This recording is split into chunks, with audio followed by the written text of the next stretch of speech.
welcome in for another edition of Black Bears Hockey on the Triple Cities Family Dental Pregame Show. Triple Cities Family Dental makes your smile their priority. Schedule an appointment by calling them at 607-545-4148. Alex, it feels like it was not that long ago, probably because it wasn't, that we just saw these two teams face off. And a game that almost ended at midnight on the East Coast saw the Black Bears skate away with their first shootout victory in 2 seasons over the same Danbury hat tricks. Yeah, and the Danbury escaped with the same number of broken glass shards that they did points. One, getting one in the overtime. Black Bears finally winning one in a penalty shootout. It was an excellent job by Connor McNamara. Oh my gosh. McNamara and Brendan Stanko doing a great job. McNamara really shut the hat tricks down throughout the entire overtime, did not let up a goal. Brendan Stanko comes in with a beautiful play, puts it in the back of the net, and that's your ball game, folks. That is the voice of Alex Jones, playing hurt tonight on the broadcast, but we appreciate him being brave and trucking through. And let's talk about Black Bears Rewind on how we got to that point. And it was the Black Bears getting up to a 2-0 lead. Danbury erased that deficit in the middle period, but Don Oliveri would get the Black Bears back in control with his first of the season in his first game played. And things took a slight turn for the worst in the third period, as Danbury did grab a 1-goal lead going up 4-3 in the final 6 minutes. But if we've learned anything this year, the group is resilient, and a 1-goal lead late is not anything that these Black Bears cannot overcome. No, Brooks, we've seen it time and time again from this Black Bears team. They're a team that really gets after it in those late game situations. They are never out of it. We saw when Carolina was here with Connor Smith's goal with 5.6 seconds left. Saw it last night with a late goal, very little time left on the clock, and an excellent job to come back from a tough victory. Black Bears, as Alex said, technically a come-from-behind victory. They were down 1 goal, but they tied the game up about 2 minutes later. Went to overtime, killed a penalty in overtime, went to the shootout, and in the 5th round, Brendan Stanko gets one past Connor McCollum. Talk about him a little bit later on in tonight's show. And Connor McNamara stands tall, denying Johnny Ruiz, the captain of the Danbury Hat Tricks, as the last shooter of the night came up empty-handed. Black Bears skate away with 2, not 3 points, because it was an overtime decision. Danbury does pick up 1 for the shootout loss. So the Binghamton Black Bears will go for the sweep here, try to pick up 8 of the available 9 points this weekend in this little 3-game set that started all the way back on Wednesday, the day before Thanksgiving. We're going to take a short time out, come back with more on the Triple Cities Family Dental Pregame Show right after these messages. The Black Bears return home on December 1st at 7 p.m. for Teddy Bear Toss Night, presented by 98 Won the Hawk. All the stuffed animals thrown onto the ice will be donated to the Crime Victims Assistance Center. Grab your tickets now at BinghamtonBlackBears.com. We can't wait to see you there.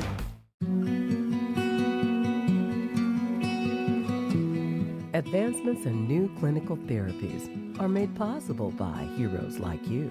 Velocity Clinical Research is looking for volunteers to participate in clinical research studies. Compensation is provided. There's a Velocity location near you on Upper Front Street in Binghamton. Learn more about participating and becoming a Velocity medical hero today. Oh, Luba, you make me think of good things. Good day. Like calming tempers down. Good day. And passing them around. So stand up and cheer. Well, that's good beer. Good thing. Share a good-natured Canadian Pilsner. Welcome back in, Triple Cities Family Dental Pregame Show. Brooks Hill, Alex Jones, and super producer Peter back on the 1s and 2s here tonight. Going to turn that down just a little bit here as we trek on here. Triple Cities Family Dental makes your smile their priority. It's now time to talk about tonight's injuries and scratches update, brought to you by our good friends over at the Court Gesture Athletic Club, Binghamton's premier fitness facility. And let's start with the Binghamton Black Bears here. Same scratches as last night. Connor Smith still listed as day-to-day with an upper body concern. And Mathieu Boilard, same case but different part of the body. day-to-day, did skate this morning by himself, and he is dealing with a lower body concern. That is the scratches tonight for the Binghamton Black Bears. On the Danbury side of things, number 4, Jared Yao, who suffered an injury on Wednesday night's contest here at the arena, is not in the lineup. Kyle Gonzalez is on the 15-day IR for the Hat Tricks. John McDonald still out due to a personal reason. Evan Lugo out, and Dmitry Kuznetsov as well. Alex? Yeah, Brooks, you know, the past 3 games, or 2 games in third game being this one, you have to think that the head coach Brant Sherwood and the Binghamton Black Bears would be very pleased if you told them they could possibly come out of this weekend with 3 wins and a minimum of 7 points. You'd have to be very happy with that. Losing both Connor Smith and Mathieu Boilard for the entire series, that is a difficult pill to swallow. Those are 2 very productive guys for the Black Bears, and being able to come away with a possibility of at minimum 5 points, but a maximum of 8, you really have to like that. Yeah, I think you do, Alex, and also it does help out that you had somebody like Oliveri step up last night in his first game of the season, grab 2 goals. He's going to play his first home game here tonight for the Black Bears as well. So those are the injuries and scratches brought to you by our friends over at the Court Gesture Athletic Club, Binghamton's premier fitness facility. And when we come back, we'll take a look at tonight's starting lineups, get the anthem sung, and get ready for another matchup between the Danbury Hat Tricks and your Binghamton Black Bears. Don't go anywhere, folks. Triple City's Family Dental pregame show. Wrap it up right after this on YouTube. You can experience gig speeds with Greenlight Networks. Our reliable fiber connection provides fast, affordable internet, so you can accomplish more in less time. We're expanding coverage in many places in the Southern Tier, and we want to be your internet provider. Visit greenlightnetworks.com and click on Check Availability to see if we're in your area. Greenlight Networks. Fast, affordable internet in your hometown. For discounted name brand clothing and footwear for the whole family, Homer Men and Boys Store is the place to shop. In business since 1951, our woman-owned family business is known for treating their customers like family. And there's nothing more important to us than backing every sale with friendly service. Come visit us to see the largest pair of jeans in the world. Come see what we have for you.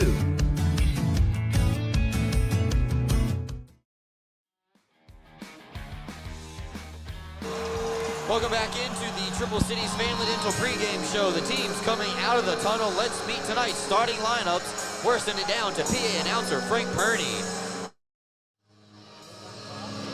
Ladies and gentlemen, it is time for the ANC Heating and Air Conditioning starting lineup for your Binghamton Black Bears. At forward number 12, Gavin Yates.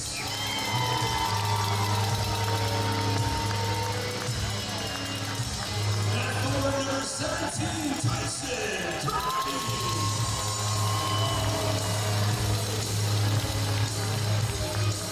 At forward number 25, Austin Thompson.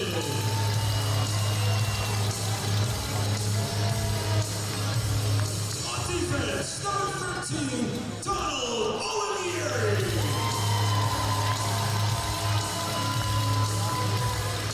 On defense, number 16, Liam Anderson.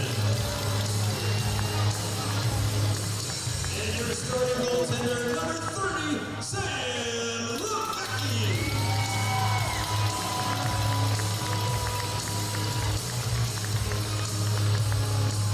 And now the rest of your Binghamton Black Bears. Black Bears head coach is Brant Sherwood.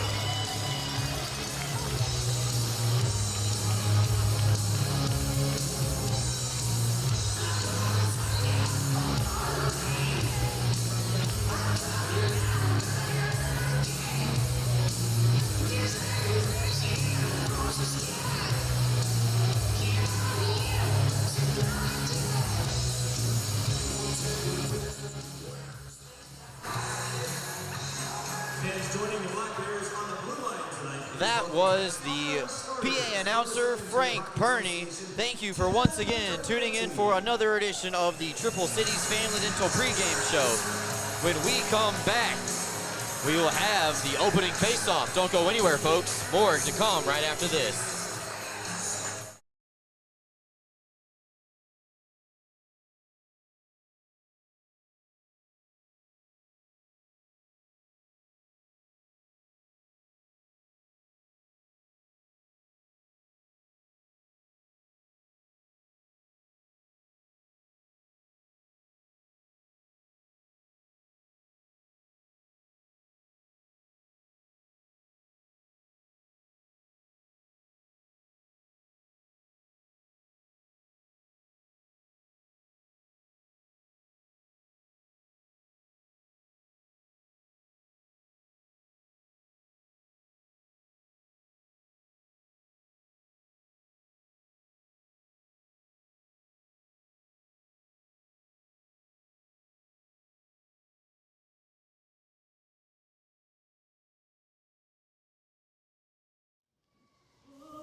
Well, the anthem's been sung, pregame show has concluded, and it looks like, Alex, the only thing left to do is drop the puck here tonight for the Black Bears for the final of a 3-game slate against the Danbury Hat Tricks. And Brooks, this weekend, as I said earlier, has gone about as well as you would hope that it has gone, with two of your most prolific stars out, with Boilar and Smith on the bench. Really excited to see how the Black Bears come back after a big win.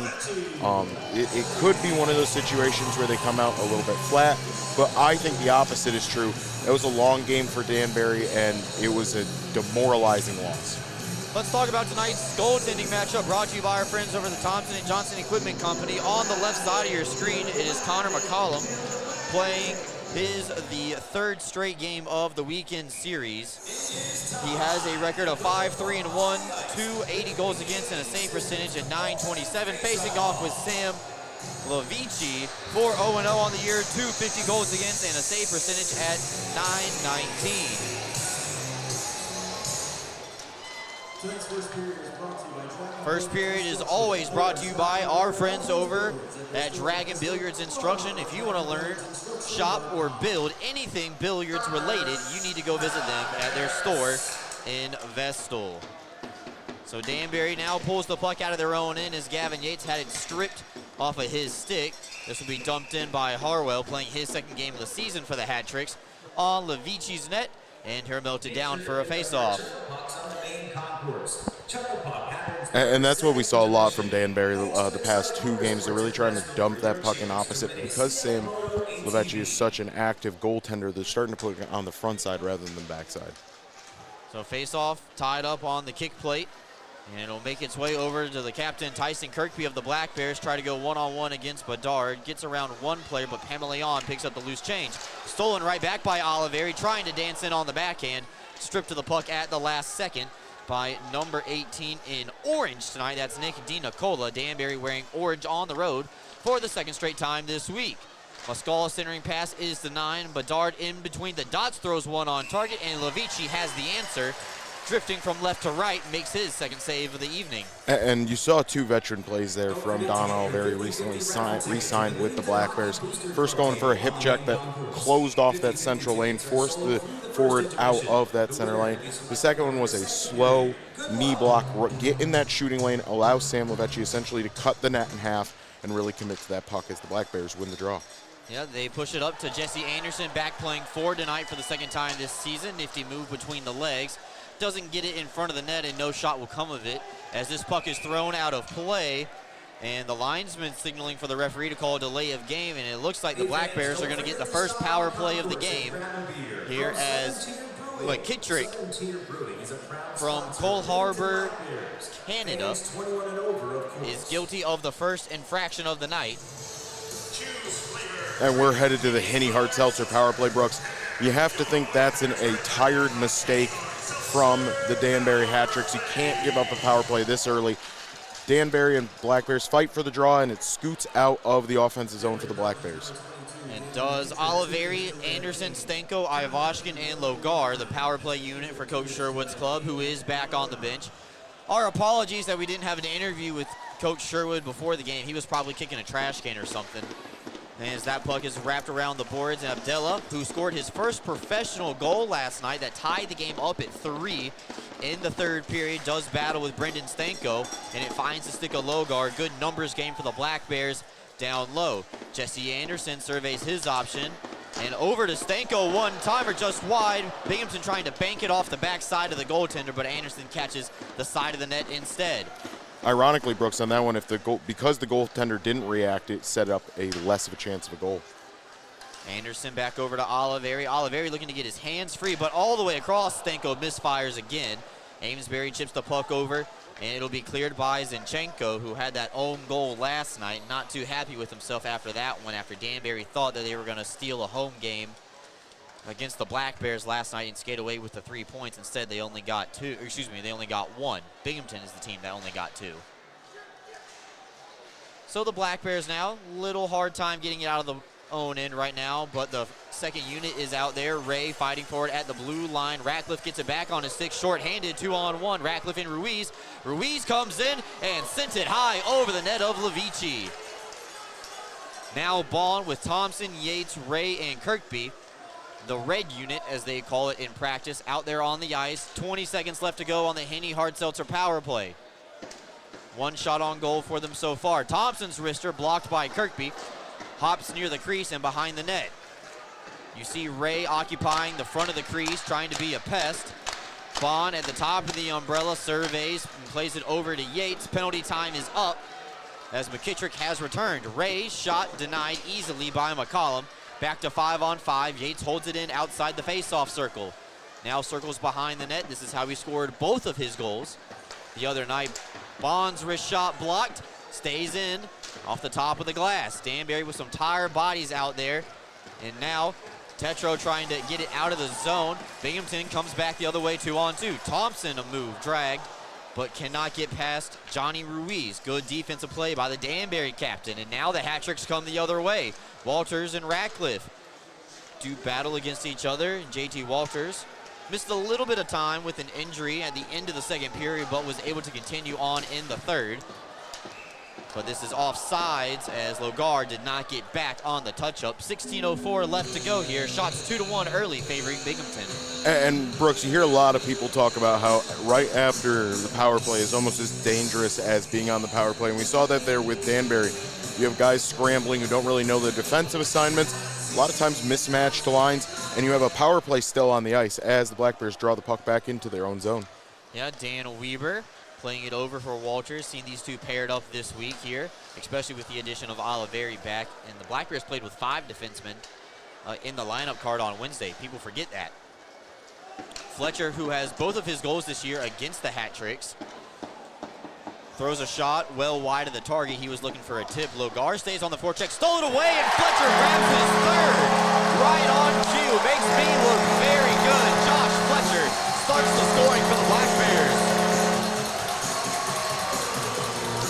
an excellent job, Brooks, with Fletcher staying with the play, continuing that movement through, making sure he's always watching as that puck.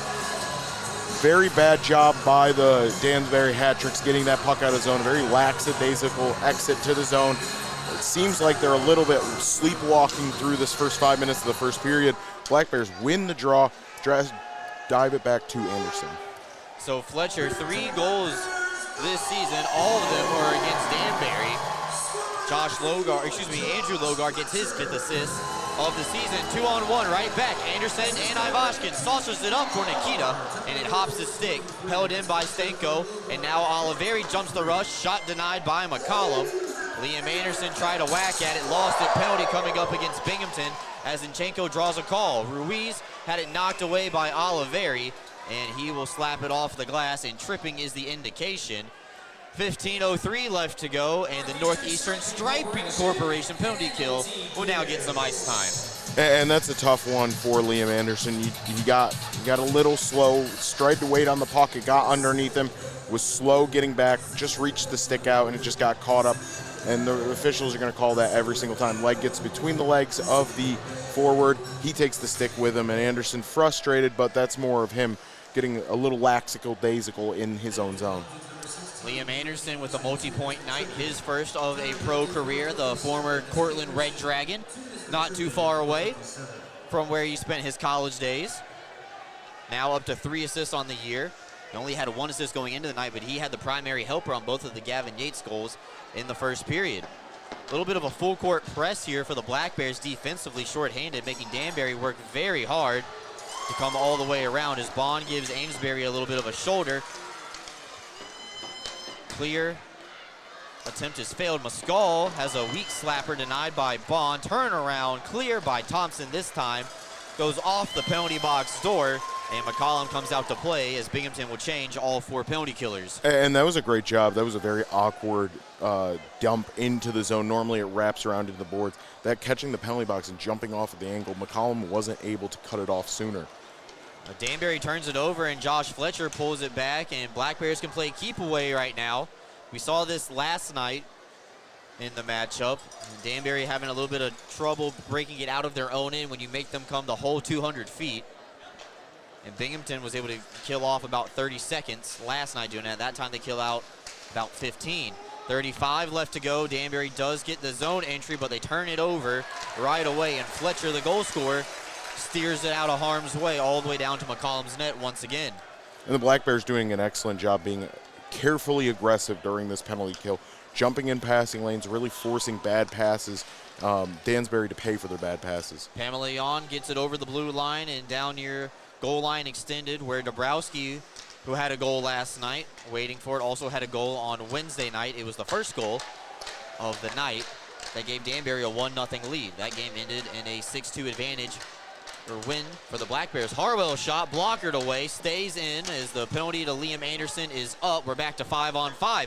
Turnaround shot rings off the post, puck still available, bouncing into the blue paint and cleared by the Black Bears defense. I think Sam actually punched that one, Brooks, into the zone. He reached out and slapped it. Harwell shot, saved by Lavici, and here hold on for no further play. We're taking time out, come back. Black Bears kill off the Danbury power play, and thanks to Josh Fletcher, they have a 1-goal lead. Right back after these messages.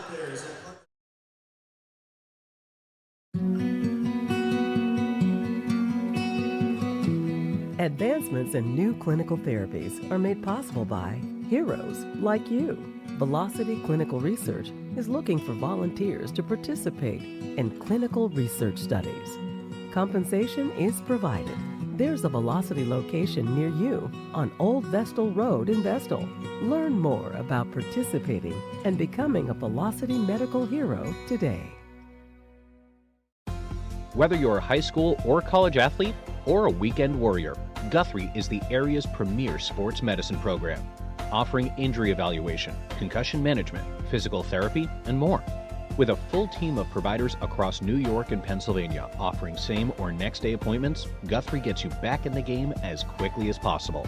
Call the Guthrie Sports Medicine team today at 866-GUTHRIE or learn more at guthrie.org/sportsmed.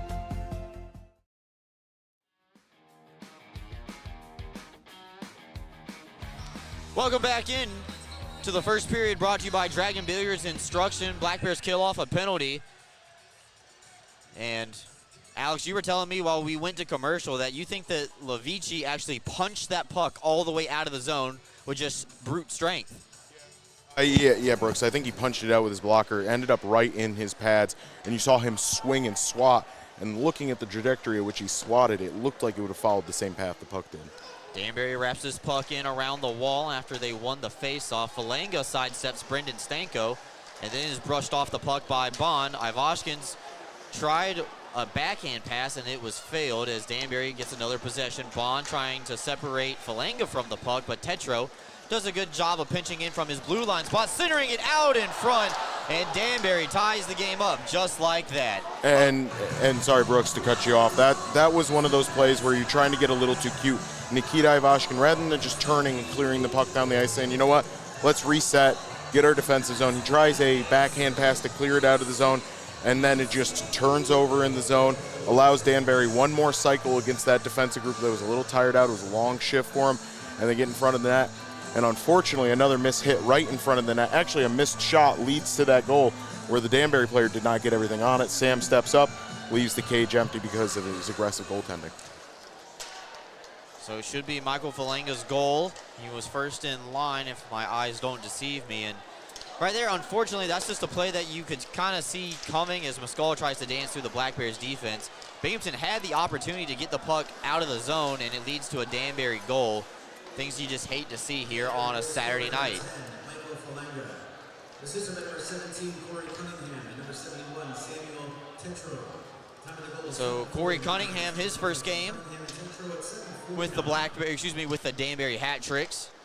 He was signed as they released former Black Bear Narek Alexanian early this morning. Oliveri jumping in, holds the puck in, trying to get it down low to Thompson. It's interrupted, and Danbury can hurry for a 2-on-1. Shot denied, and then poked wide at the last second by Harwell. And this has really seemed to energize the Danbury Hat Tricks, Brooks. You know, it felt like everything wasn't going their way. And then one mistake, and you can allow a team back in. That could have been the death nail for them if they'd given up a second goal there, really put the damper on their spirits. McKittrick trying to get it forward for Ruiz. Centers up, but nobody home for Danbury, and Ray will now cut through the middle of the ice. He was stripped of the puck temporarily, gets it right back, trying to find Josh Fletcher, the goal scorer, but Weber will throw it on target, blockered away by the Danbury goalie, and centered up for Somero. Denied. Walters slaps it down for Fletcher, back across for Ray, and a diving save made by McCollum down in the splits.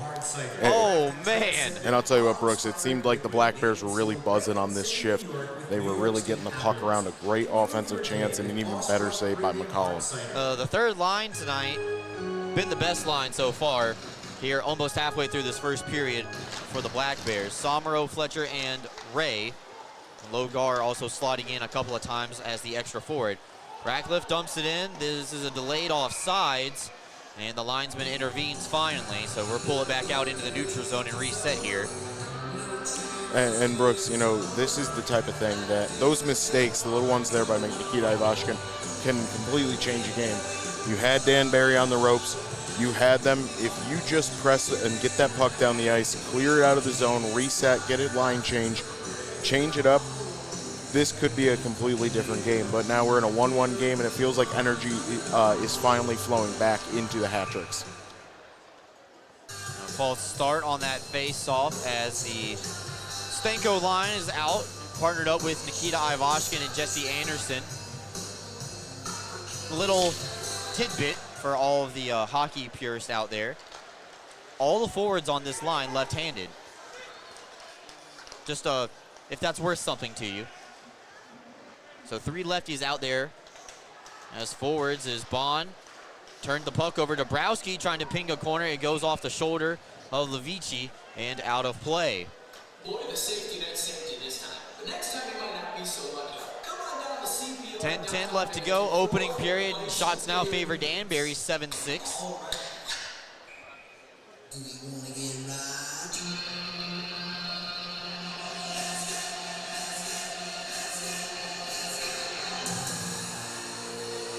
Stanko Falanga do battle, and it's one cleanly back, and Bond will flip this up into the air. Danbury will be forced to touch up, and now they dump it back in, cross corner, trying to win a skate race.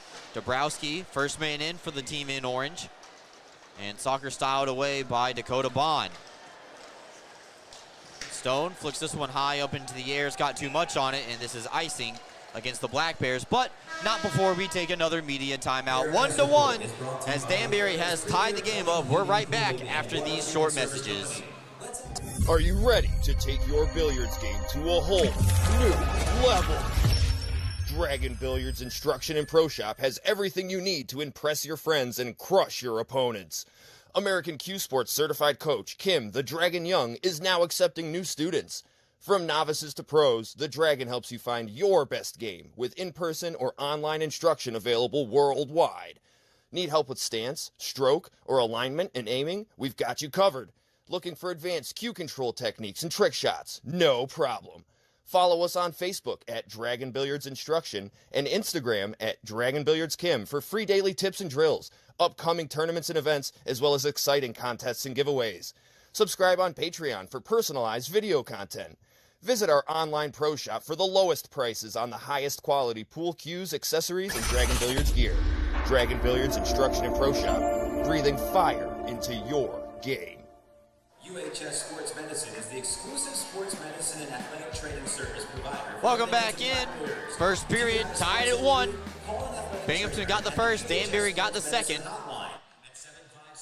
9:48 left to go here. Black Bears were guilty of icing before we went to commercial.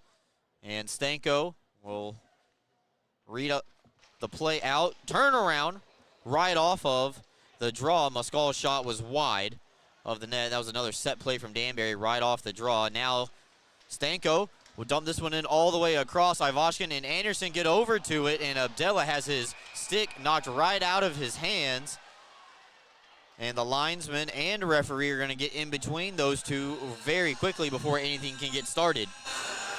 Yeah, Brooks, and you know what, that is the type of play, it's almost a little bit by Nikita Ivashkin, like, hey, let's bring some physicality, let's get the boys going.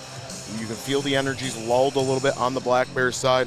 Looks to be another icing, I think. Yeah, it looks like we're headed all the way back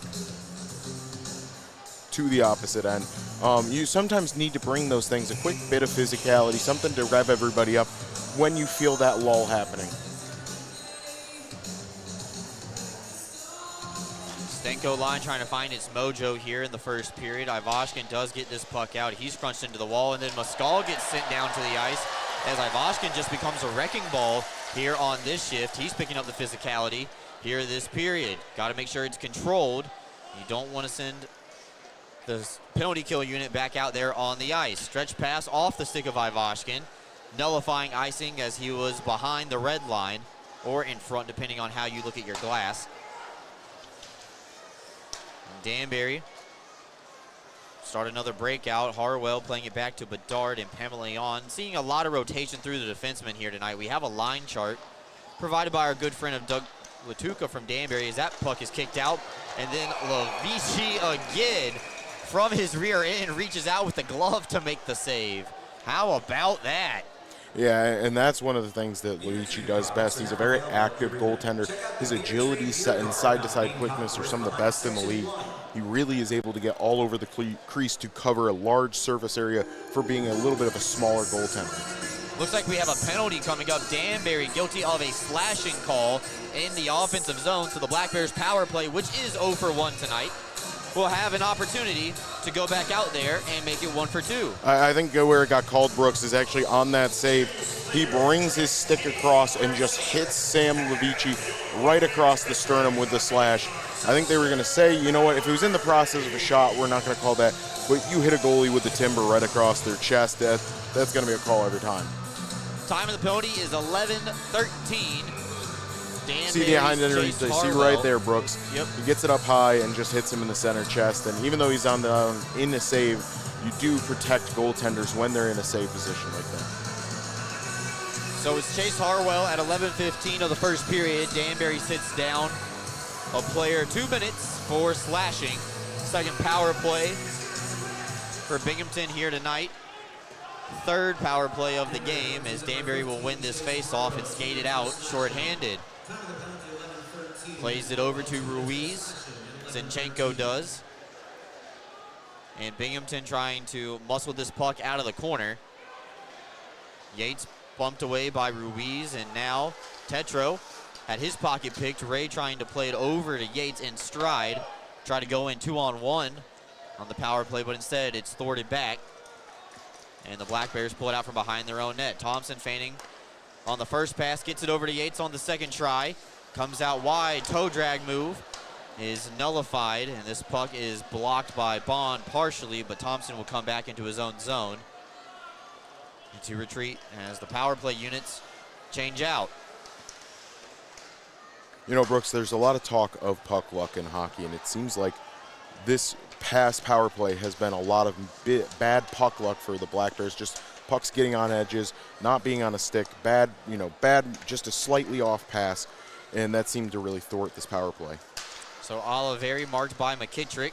Stick handling in a phone booth, pokes it past another, and now Stanko comes back with Oliveri 2-on-1. Trying to saucer it over to Oliveri. Stanko's shot denied as Logar was calling for it as the trailer. But an offensive zone face-off coming up with 38 seconds of power play time still on the board. And that play right there, Brooks, is exactly why you have somebody like Don Oliveri on your team. He moves the puck incredibly well, has some of the best stick handling for a defender in the league, was able to keep that puck alive when most people thought it would have given up on the play, gets in the offensive zone and onto the stick of Stanko where he's able to get the shot. So Stanko wins the face-off back over to Oliveri. Settles it down for Ivashkin inside the dots over the top of the net of McCollum. I believe he was tipped by Tetro. Never made it there.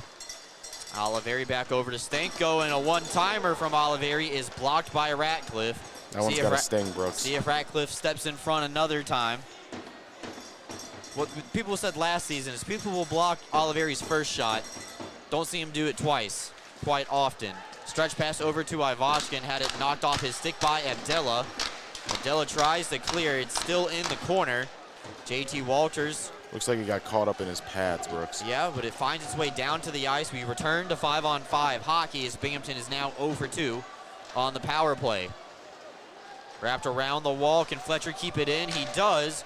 Good hustle play by Josh Fletcher there, starting his shift on time. Logar pokes it away from Ruiz, but now the captain for Danbury gets it right back, and this is where Danbury has had trouble pulling it out of the zone. They're offsides, though, as Tetro couldn't get his skate back on top of the blue line. And I'll tell you what, Brooks, seeing Josh Fletcher play, he is one of those boys that's from Calgary, Alberta. They make those Alberta boys tough, and he's just seems to be a guy who always puts himself in the right place at the right time. Getting on the ice, right afterwards, hopping in the zone, saving that puck. That was a great play by him. Something you won't see on the stat sheet, but you know what, really shows up on film. Bedard, Somro in front of the Danbury bench. Jockey for the loose puck. It finds its way back over to Bedard and Pamelayan. A soft glider over for McKittrick. And it'll make its way down to Weber. Harwell blew a tire, and Weber lost the handle on it. Here, 6 minutes left to go here in the opening period. Centering pass blocked by a defenseman off the skate of Weber. Slap shot denied by Somro. Back into the corner, Harwell over to Di Nicolo, up to Pamelayan, skating in, dancing around Ray. Tries to shelf it, and I think that went off the knob of the stick of Levici. Stays in play. Somro chops it ahead and gets out of the zone. Danbury will touch up, but Binghamton will get this puck deep as Weber in front of the red line deposits back into McCollum's side. And you hear some things about a player, something I noticed in between the play, Brooks. Parker Mescal, new addition for the Danbury Hat-Tricks. As Somro was clearing the zone on the first initial push into the zone, as he skates by, threw up a skate blade right towards him to try to trip him up. That's the kind of thing that earns you a reputation in this league and makes you end up on 8 different teams. Kirkby had a centering pass denied by McCollum. Now the linesman getting in between Pamelayan and Kirkby. And those two have words for each other. Black Bear fans, it's now time for the Briggs Bar Company Flip of the Week. It looks like cooler heads are going to prevail there. We're taking a timeout. Come back with more. Tied at 1 here. Under 5 minutes left to go in the first period.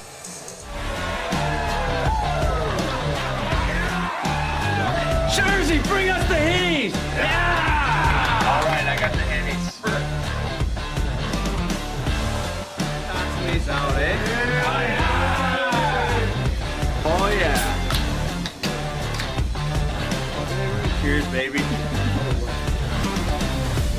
A win like that calls for a real celebration. Oh, yeah. I have one on that.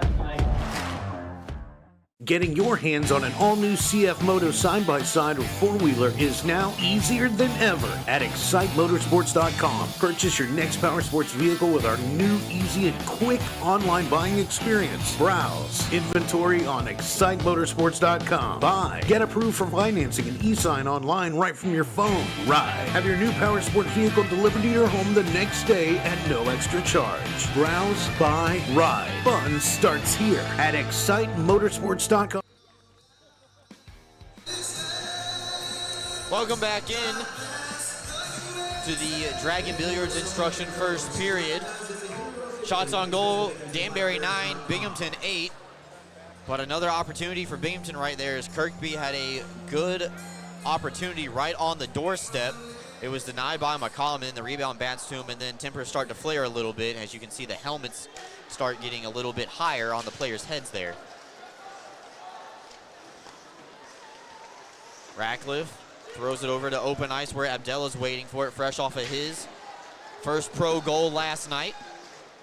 Austin Thompson with a load of room, trying to get it over to Kirkby. He's denied by Ruiz. Gets it back out into the neutral zone where it's dumped right back in by Amesbury. So Bond will play it over to Dakota Stone. College teammates, familiar with each other's game. Thompson and Abdella with a couple of words and whacks and hits for each other, but Anderson keeps the puck in play. Plays it down low. Thompson. It's a little bit of a weird angle to get to that puck, but Bond slap pass looking for Kirkby on the backhand. He's impeded from behind, but we play on. Off the wall, Oliveri slap shot blocked up top by Abdella. I think that went off his collarbone or his shoulder area. That's going to sting. Not a lot of padding up there. Yeah, you saw him very slowly reacting there, Brooks. He's not skating fast at all. It really seems like an upper body injury.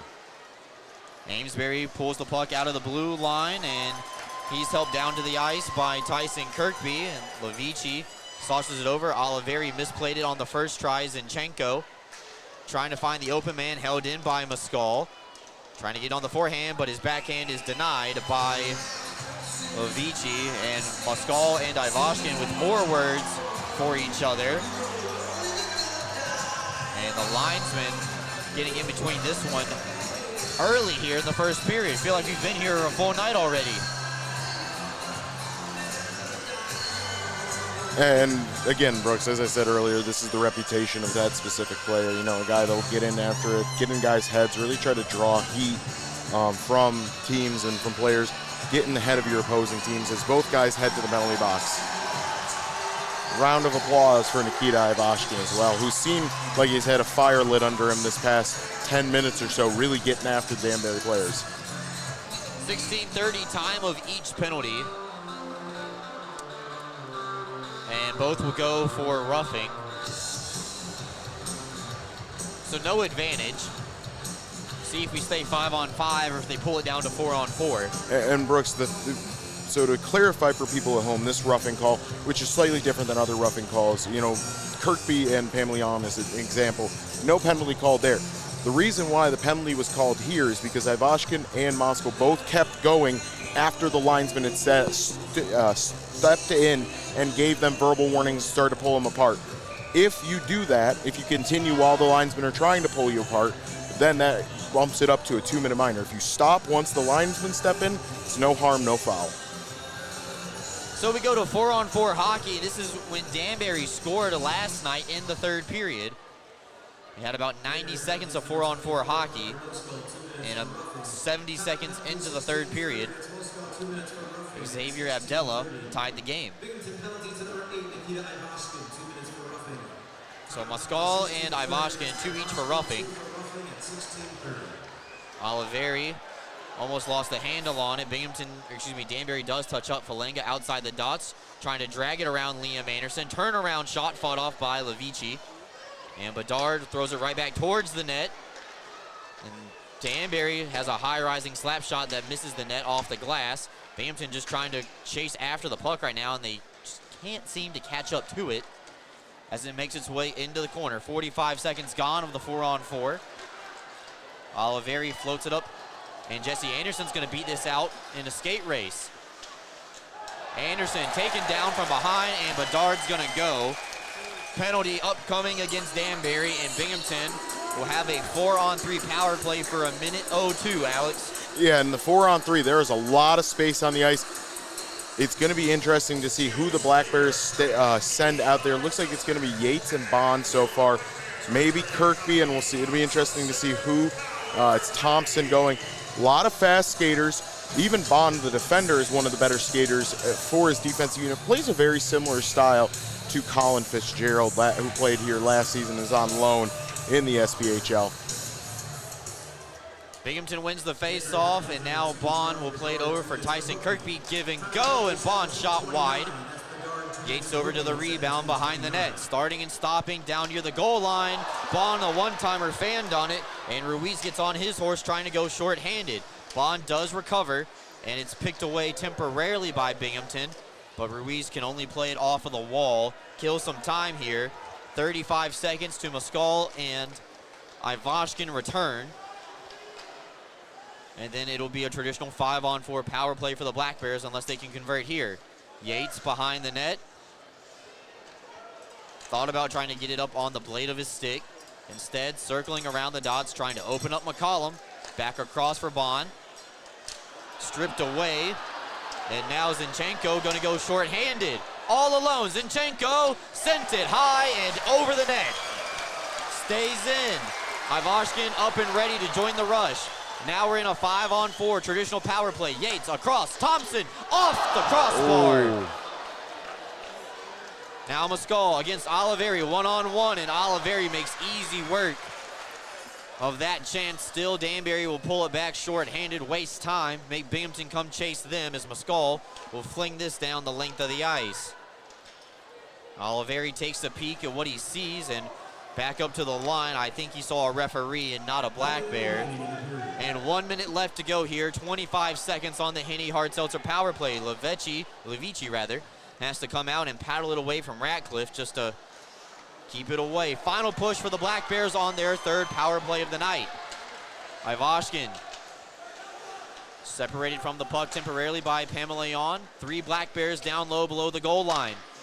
Ivashkin gets it back up to Stanko. Oliveri one-timer off the mask of McCollum and cleared. McCollum is slow to get up, Brooks. He is down on a knee. That one really took effect on him. Binghamton over 3 on the power play. 20 seconds left to go. Ray knocked off the puck. Does a good job of staying off sides, though. Gets it over to Ivashkin. 15 seconds left to go. Tried to find Ray on the centering pass. He couldn't. And Danbury now with an opportunity. 8 seconds left. McKittrick through a screen. Kicked out by Levici up to the blue line. Dabrowski won't have a handle on it. The horn will sound. And that'll be the end of the first period. Fletcher giving Dombrowski the business there. Came in for a big hit and just lost his skate edge at the last second. Otherwise, Dombrowski would have been in some serious trouble. That was a clean hit. Ooh, right on the forehead, Brooks. That one is, especially from Don Oliveri, that one's going to be a hard one to take. Let's see if Josh and the video team can get that replay to go one more time before we go to commercial on that same Oliveri slap shot. Open ice right there, and that's the shot that Oliveri really wants. Like, he's a good stick handler by the book. Well, that slap shot is what made him his money's. Yeah, that slap shot is something else. If the FPHL had an all-star game similar to the NHL where you have those competitions, I have to think Don Oliveri is the odds-on favorite to win this hardest shot competition. All right, well, looks like we're going to have to go ahead and go to our intermission. We'll be back after these messages for an Excite Motorsports intermission report coming up right after this.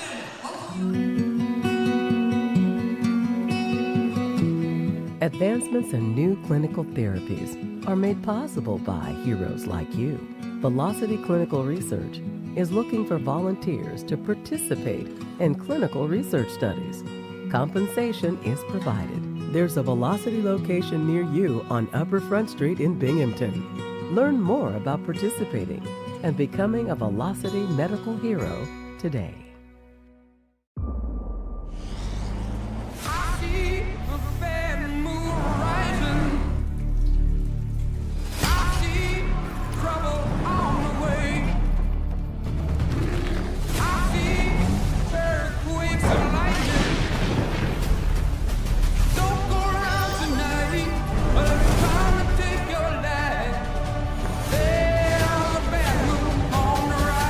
Toyota Trucks. Let's go places.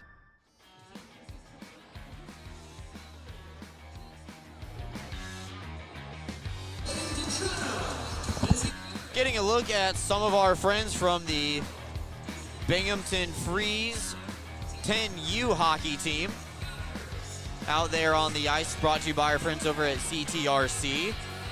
They're having a good time. We saw the Binghamton Freeze U14 team defeat the West Haven Blue Devils last night up in Danbury. They actually played the game right before us.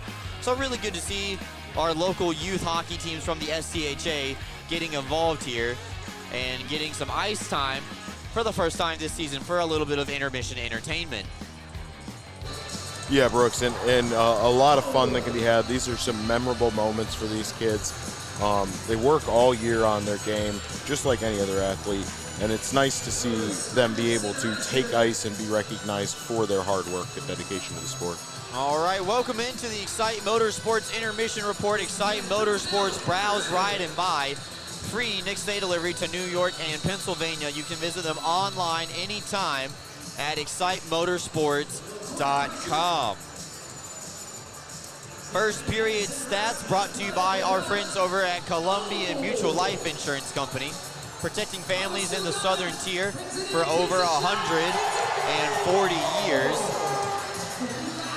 Shots on goal, Danbury 13, Binghamton 9, even though we find ourselves tied at 1 apiece. Binghamton was on the board first, thanks to Josh Fletcher's third of the year, and Michael Falenga, grabs his first of the year for the Danbury hat tricks to tie the game up at 1. Special teams saw the ice a little bit. Nobody scored 4-on-4. Binghamton 0 for 3 on the power play tonight. Danbury 0 for 1 early here in this one. Yeah, and Brooks, this team has such an effective power play, like we said, almost a 25% power play, that you have to expect if they get a couple more opportunities, 1 or 2 of those are going to go in. This team is very good at stacking goals on top of each other. They're allowing Danbury to hang with them, though. Danbury seemed just a half step slow. It's been a tough weekend for everybody. Black Bears have the momentum of wins on their side, and they're allowing the Danbury hat-tricks to hang around with them. If they need to eliminate a little bit of the cuter play, some backhand passes, some over stick handles, just get the puck up in the zone, get into the offensive zone, and really push the offensive pressure, because you have this team on the ropes. You need to go in there and finish it. That's the voice of Alex Jones. We want to thank you for tuning in to the Excite Motorsports Intermission Report as they get ready to wrap up our intermission youth skate. We will take a timeout here, come back with more. And particularly, we're taking a look at the out-of-town scoreboard as well. Back right after this, everybody. Don't go anywhere. Are you ready to take your billiards game to a whole new level? Dragon Billiards Instruction and Pro Shop has everything you need to impress your friends and crush your opponents. American Q Sports certified coach Kim the Dragon Young is now accepting new students. From novices to pros, the Dragon helps you find your best game with in-person or online instruction available worldwide. Need help with stance, stroke, or alignment and aiming? We've got you covered. Looking for advanced cue control techniques and trick shots? No problem. Follow us on Facebook at Dragon Billiards Instruction and Instagram at Dragon Billiards Kim for free daily tips and drills, upcoming tournaments and events, as well as exciting contests and giveaways. Subscribe on Patreon for personalized video content. Visit our online pro shop for the lowest prices on the highest quality pool cues, accessories, and Dragon Billiards gear. Dragon Billiards Instruction and Pro Shop, breathing fire into your game.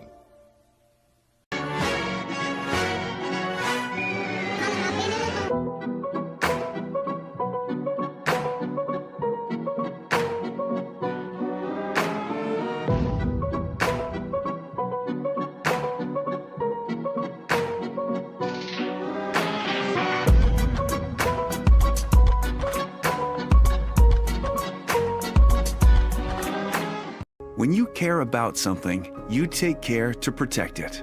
The family that depends on you and the future you're planning for them. You'll have your own college stories too someday. With sound advice, smart strategies, and a broad variety of life insurance options, Security Mutual can help provide for the people you care about and also help you reach your financial goals. It's a sound plan. The time to start thinking about college. And retirement is now. Security Mutual Life, the company that cares. Get access to exclusive player events, monthly parties, and road trips to away Black Bears games. This is what you get when you become a member of the Binghamton Black Bears Booster Club. Stop by the Booster Club table behind Section 4 at the next Black Bears home game, pick up a 50-50 ticket, and sign up to join for just $10. Stay up to date on the Booster Club by liking their Facebook page, facebook.com/Binghamton Black Bears Booster Club. Monthly meetings with players, road trips, and a whole lot of fun when you join the Black Bears Booster Club.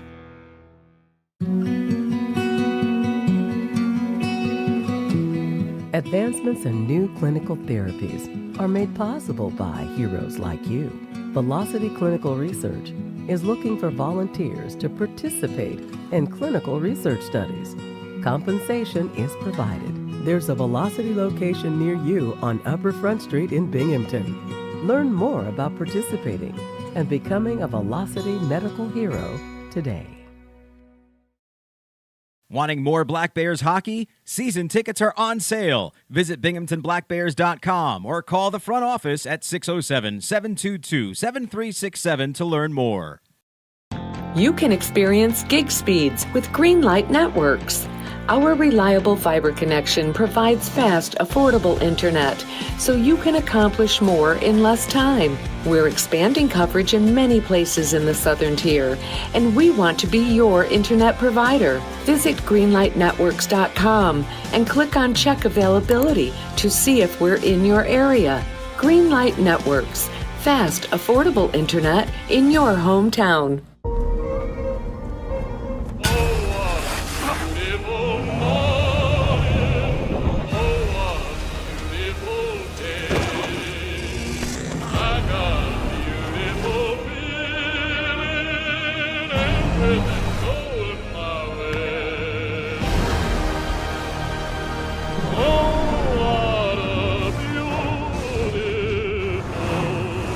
Toyota Trucks.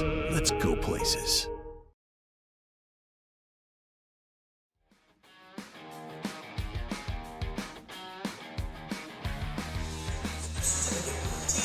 Welcome back in for another edition of the Excite Motorsports Intermission Report. Brooks Hill and Alex Jones along with super producer Peter up here on the ones and twos tonight. And while we have the opportunity, a lot of teams are in action across the FPHL tonight. So why don't we take a look at the out-of-town scoreboard. Carolina and Columbus started at 6:05 Eastern time. Those two teams are in the second intermission, and they are tied at 1 apiece. Motor City is having a really good time in Elmira, I would say, Alex, as they lead the River Sharks 7-1. A tough one, Brooks, for Tyler Jurtz's celebrity contract career to start on. That it is. That it is. I thought Binghamton still had his rights as a player, but I guess I'll try to sort that out this week at some point. Mississippi leads Port Huron 2-1. That game started at 7 o'clock. I'm trying to do the math in my head. 6:05 Central Time, excuse me. So 7:05 Eastern. 7:05 Eastern. Thank you, Alex. They're in the first intermission with the Seawolves leading the Prowlers 2-1. And no score yet because the puck has not dropped between Blue Ridge and Baton Rouge. That game is going to get started at 8 o'clock out Eastern in the, yes, 8 o'clock Eastern time at the Raising Cane's River Center. So 8 o'clock start for Bobcats and Zydeco. Seawolves lead Prowlers 2-1. Rockers lead River Sharks 7-1. And River Dragons and Thunderbirds tied at 1. That's a look at our out-of-town scoreboard. We'll be back after this for the Binghamton Hockey Booster Club highlights here on the Excite Motorsports Intermission Report. For discounted name brand clothing and footwear for the whole family, Homer Men and Boys Store is the place to shop. In business since 1951, our woman-owned family business is known for treating their customers like family. And there's nothing more important to us than backing every sale with friendly service. Come visit us to see the largest pair of jeans in the world. Come see what we have for you. All about you make me think of good things. Good day. Like calming tempers down. Good day. And passing them around. So stand up and cheer. Well, that's good beer. Good day. Share a good-natured Canadian Pilsner. Awestruck Premium Hard Cider, crafting transcendent, awe-inspiring liquid made and sealed right in Sydney, New York with New York State apples. Improve your day with Awestruck Premium Hard Cider. CryoWorks provides cryotherapy that uses nitrogen-cooled air to target specific areas of pain and inflammation. Local cryotherapy targets a specific area to deliver the same effects of the whole-body cryotherapy to that specific site. Treatments take 5 to 8 minutes, with a benefit exceeding that of hours of icing. Your Binghamton Black Bears' premier choice of cryotherapy, CryoWorks. Stay in the swing of things with your golf game this winter and check out Fairways Indoor Golf Company. At Fairways, you can play any 3 state-of-the-art golf simulators, enjoy your favorite cocktail in the lounge by the fire, or watch your favorite sports team on over 9 82-inch TVs. The only slice you'll experience will be from the homemade pizza from the clubhouse kitchen. Bring your own clubs or use theirs. Get the golfer in your life a Fairways gift certificate. Tee off with Fairways Golf Company, 511 Hoover Road, Endwell, online at fairwaysindoor.golf. Are you compassionate and interested in providing care to people with developmental disabilities? Check out a New York State Career with Broom OPWDD. Enjoy great benefits such as job security, health insurance, retirement plan, paid time off, opportunities for advancement, and so much more. Positions as direct support professionals in the community or at a secure facility might be exactly the change of pace that you're looking for. For more information, call 607-240-4786 or go online to www.opwdd.ny.gov. Go with the winner, Jeff Kai's Auto Sales. We have a huge selection of vehicles and every tool available to fit everyone's credit needs. If you've been told no before, I say no when it feels so good to say yes. Get the vehicle you deserve. Yes, that's awesome. With our guaranteed credit approval program, which can easily be filled out online at jeffkais.com. Jeff Kai's Auto Sales, Apple Lincoln. Go with the winner, Jeff Kai's. Are you planning on traveling to Binghamton for an upcoming Black Bears game? If so, check out La Quinta Inn & Suites by Wyndham for a night away from home. La Quinta Inn & Suites is a short drive from the arena and is conveniently located off of the Southern Tier Expressway and Highway 17 with easy access to Interstate 81 and the Vestal Parkway. La Quinta Inn & Suites by Wyndham at 581 Harry L. Drive, Johnson City. Reach them at 607-770-9333.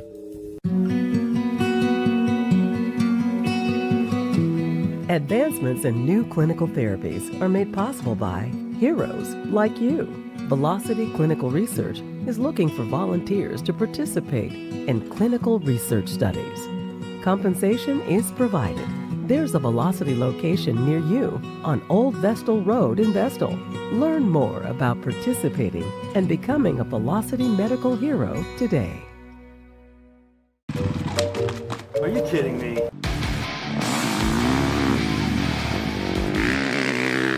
How do you do that? Dude, I just got a new hot spring spa. Carlisle has hot spring spas starting at $39.95. Come see how we make every day better by relaxing in a hot spring spa.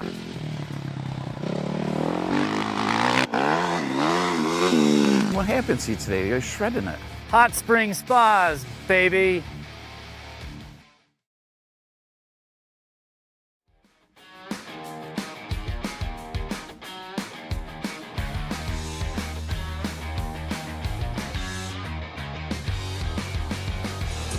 Welcome back in, everybody.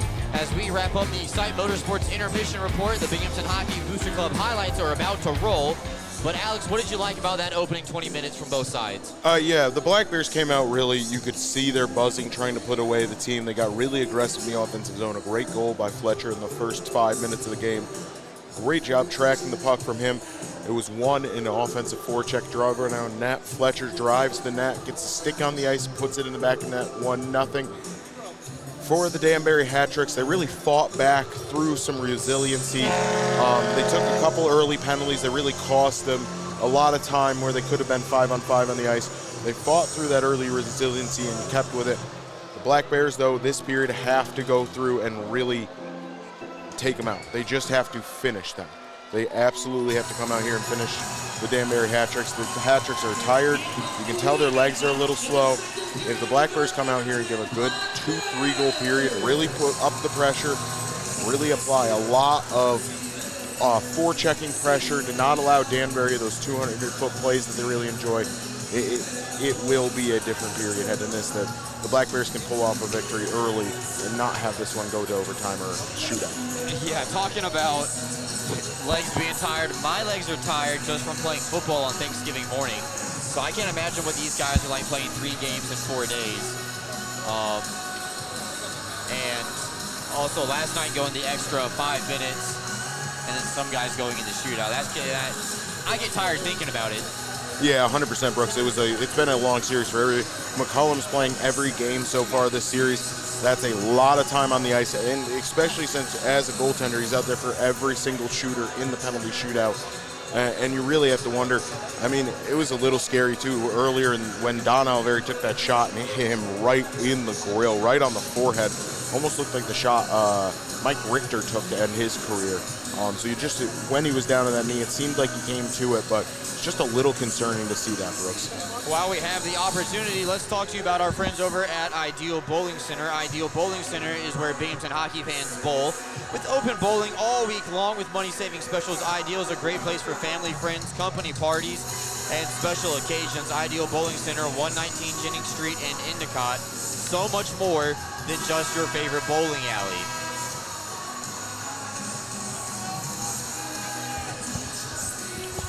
Second period.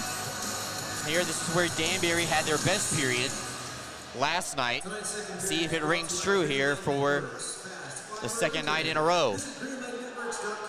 Skulls redirected down low near the goal line over for Di Nicola, is wrapped away by Thompson and put back into the Danbury side. Fresh sheet of ice here for 20 more minutes of this middle frame. Long changes for both teams as Tetreault comes towards the net. That's going to be a trip, Brooks. And tripping is the call. It took the net right off its pegs. And I believe that's going to be Liam Anderson. It is his second tripping penalty of the game. Again, just another tripping penalty from Liam Anderson for not moving his feet, not getting back into the play. You can see his feet stagnate there for a second as he got back on the defense. Swings his stick out because the forward's already passed him, just gets right underneath his feet, sends him into the goaltender, and the Black Bears head to the penalty kill. 27 seconds into right there, Brooks. He goes for the poke check on the puck, but just gets all skate. At that point, when the skater's like that, that's really not worth it. The juice isn't worth the squeeze there, so to speak. It is not. Ruiz wins his faceoff back over to Mescal. He'll be marked by Fletcher, and Fletcher flies out, kicked out by Levici. Ruiz couldn't get his footing, couldn't put a shot on target. Now he skates in all the way back across. Mescal looking for the one-touch passing, squirts into the blue paint, and Levici covers up for a whistle. If one of your Black Bears players has a hat trick in tonight's game, everyone in attendance will receive $5 off their bill. So it looks like Andrew Logar doing his job of being an agitator with Parker Mescal. And Logar might not be the biggest of size, but not afraid to throw around his body, and also not afraid to run his mouth a little bit. And drop the mitts, Brooks. He's got that dog in him. He does. He had a fight earlier this season and had a couple last year as well. Ratcliffe back up to Mescal. His shot kicked out by Levici and then cleared by Binghamton. And there get 3 out of 4 players changed to the bench. And now Dan Stone will complete the whole line change, Mighty Duck style. All 4 skaters, fresh bodies out there on the ice. Interesting, Brooks. It seems like Amesbury has been on quite a few of the special teams so far this game. Yeah, didn't see him a lot during special teams last night, but Binghamton now coming in short-handed. Fletcher trying to play it back over for his defenseman and inadvertently turns it over to Ruiz, and now Mescal comes in, rings it right off the top of the crossbar. and into the safety netting and out of play. I got to disagree with the official on this one, Brooks. He's going to send it to the offensive zone. That did not make contact with Sam Lavecchi. That hit pure crossbar and up. That should be coming into the neutral zone. I think when in doubt, I think the tie goes to the offense about that. Because the way that you can just have so little touch it. As Binghamton could not get that puck out. Look out, Dabrowski back over to DiNicola, trying to play it across, intercepted. But then Weber lost the handle on it. Now Dabrowski settles it down in. Remember this possession if the Black Bears can't clear. Harwell kicked out by Lavecchi. And now Stoichevsky off the wall. Held in by DiNicola. And now back up at the blue line for Dabrowski. 30 seconds left in the penalty, Brooks. Yep. On the backhand, Dabrowski. Thank you, Alex, for keeping an eye on that clock. Toe drags around Weber. Leaves it for Stoichevsky. Now down to the wall. Walters tries to get it on his forehand to clear. He cannot. And he's pressed hard up against the wall. Stoichevsky got a little bit of 24 right there. Somero will force an errant pass, and Danbury will be forced to touch up. Thompson's going to go for a line change. Got to watch out here. But it looks like Ivashkin does get back and across. And penalty time is up. Danbury 0 for 2 on the night. DiNicola, though, throws it back up to the dot. Dabrowski shot wide and off the wall. Trying to get it over to Ivashkin. Gets a little bit of a touch pass from Weber. And now Liam Anderson right out of the penalty box. Throws it on target. Ivashkin took a spill as he was hit. Harwell trying to dance around Anderson. And a whistle now as Oliveri is going to go check on his teammate as Nikita Ivashkin still down behind the Danbury net. Yeah, he went awkward and hard into the boards, Brooks. Really hard. A really unfortunate scene for the Black Bears. Nikita Ivashkin been playing very, very well so far, and you hate to see an injury like this. He just got high load there, Brooks. His legs were out from underneath him with a lot of momentum headed into the boards, and he just could not stop himself before going, it looked like head first or upper body first into those boards, which is a really awkward angle to get into because it's really scary, really awkward because you're going into those boards with such force and you can't really brace yourself. You can't get your feet or your hands up or anything like that to slow down the momentum. So Ivashkin will be helped up by his teammates. Black Bears athletic trainer Elise Wilbur and some members of the medical staff also attending to him as he's going to be helped off of the ice and make his way directly into the Black Bears locker room.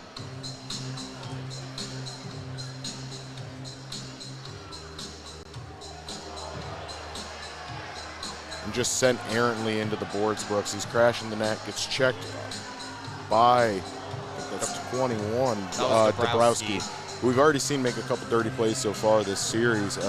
Just an unnecessary one as well. Just put the check on that guy into the boards. Surprised there's no cross-check there. Dabrowski gets two hands and lumber right across his body. That is a textbook cross-checking if I've ever seen one.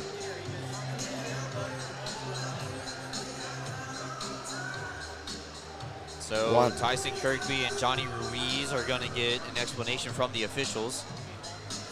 Looks like it's going to be 5-on-5, Brooks. It doesn't look like the penalty boxes are open at all. I think the officials are essentially saying we didn't see it live in play, therefore I don't think we're going to call it.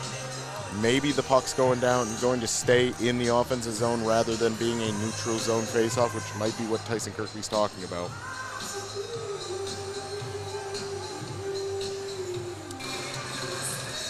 Yep, it's going to be an offensive zone faceoff for the Danbury Hat-Tricks. And again, Ivashkin nowhere near the puck, two hands on the timber, splits his shoulder, and slams him right into the legs of Liam Anderson. Just a real awkward one to land in there.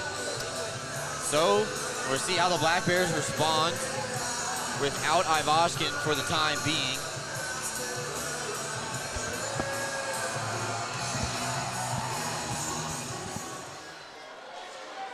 Five-on-five hockey, and this will, looks like the line shuffle is going to be that Thomas Ray will jump up from third line to second line in Ivashkin's spot. Stanko, toe drag, shot is blocked by Tetreault. Back up to the blue line where Liam Anderson's waiting for it. Plays it over to Jesse. Jesse shot denied. Ray fighting for the loose puck, and he scores!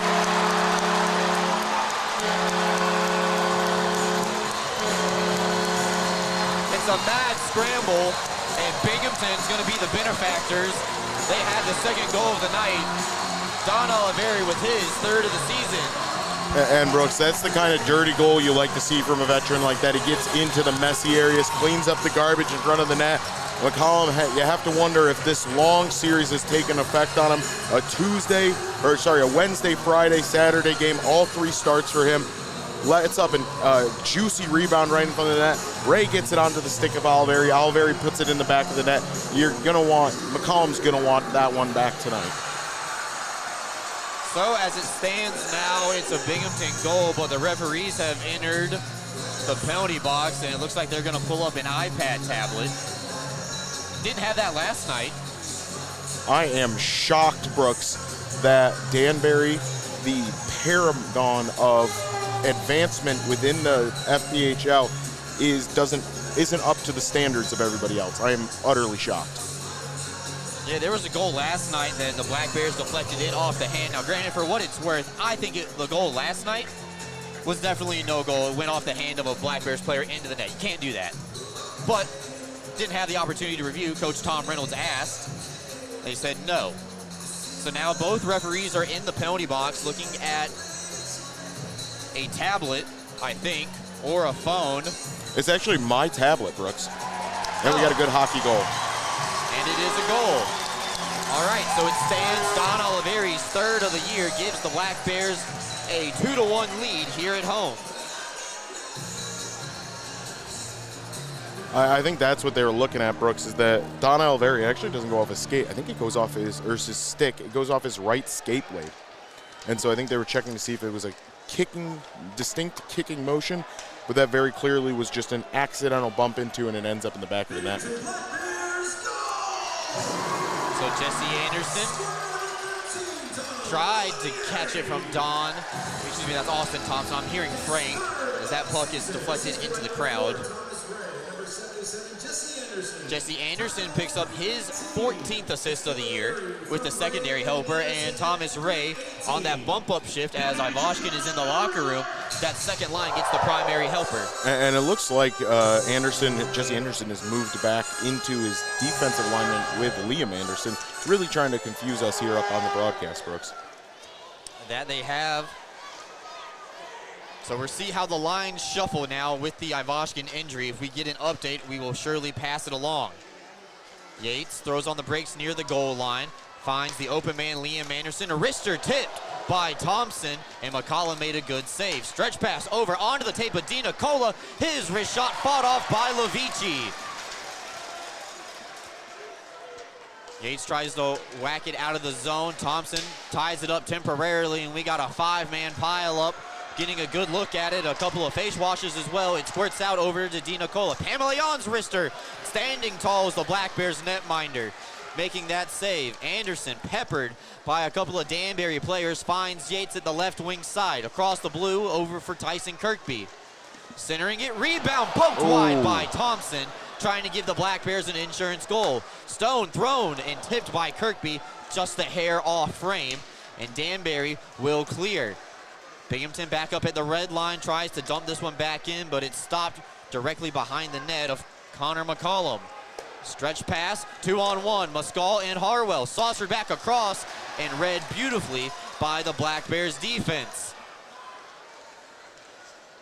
5 minutes gone here in period number 2, brought to you by our friends over at Greenlight Networks, fast, fiber, and reliable internet.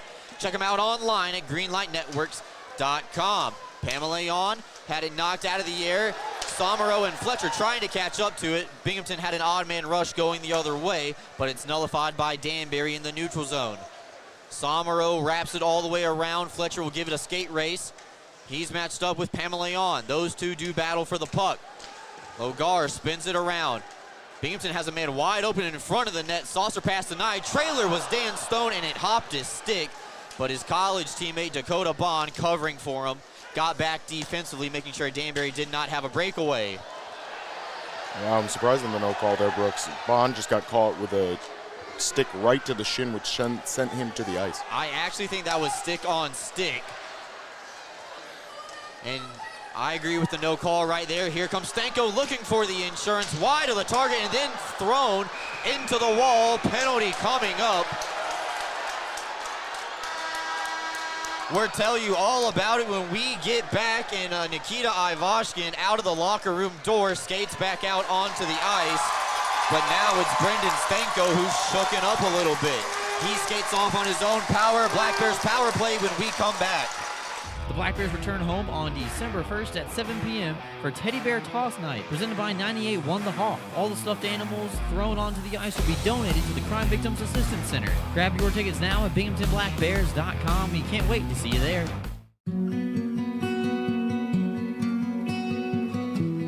Advancements in new clinical therapies are made possible by heroes like you. Velocity Clinical Research is looking for volunteers to participate in clinical research studies.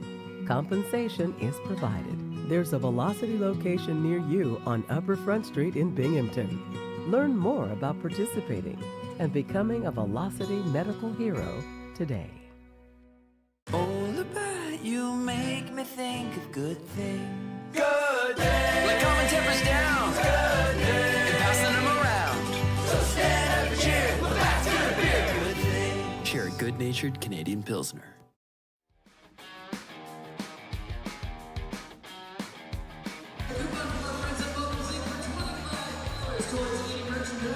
Welcome back in.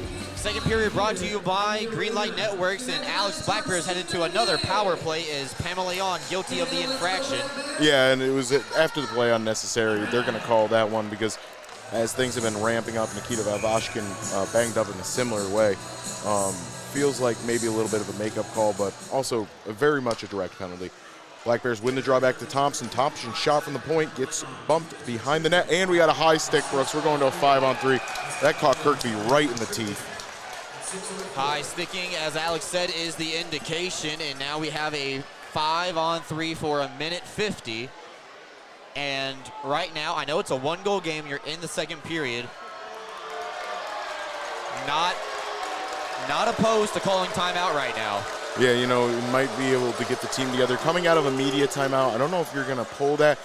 Maybe if you get into this power play a little bit a minute in, you get a frozen puck and you want to reset, really go at, figure out who you have out there. Looks like it's going to be Yates, Kirkby, Bond, that red group you had described earlier, Brooks. Ray, this one's Heinz Energy replay right in the face. That was, as we can see, Cameron, perfect angle. Right under the visor. That excellent work by the cameraman down there.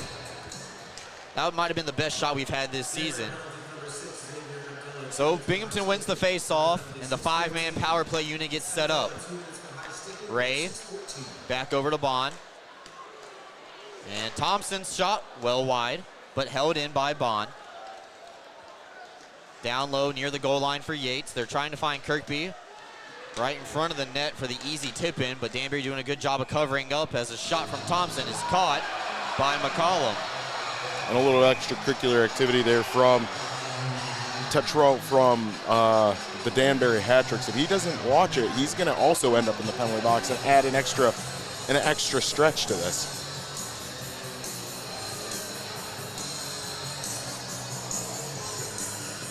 Tetreault, my apologies, Tetreault. So only one sub for the Black Bears. Ray will go off for Oliveri.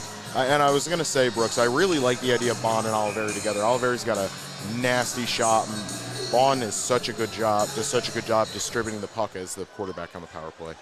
And right on cue, he distributes it over to Yates, gives it up for Bond, and you're just waiting for Oliveri to catch a seam pass, and he's going to load the cannon up. Thompson, low angle high riser, held in by Bond right in front of the Black Bears bench.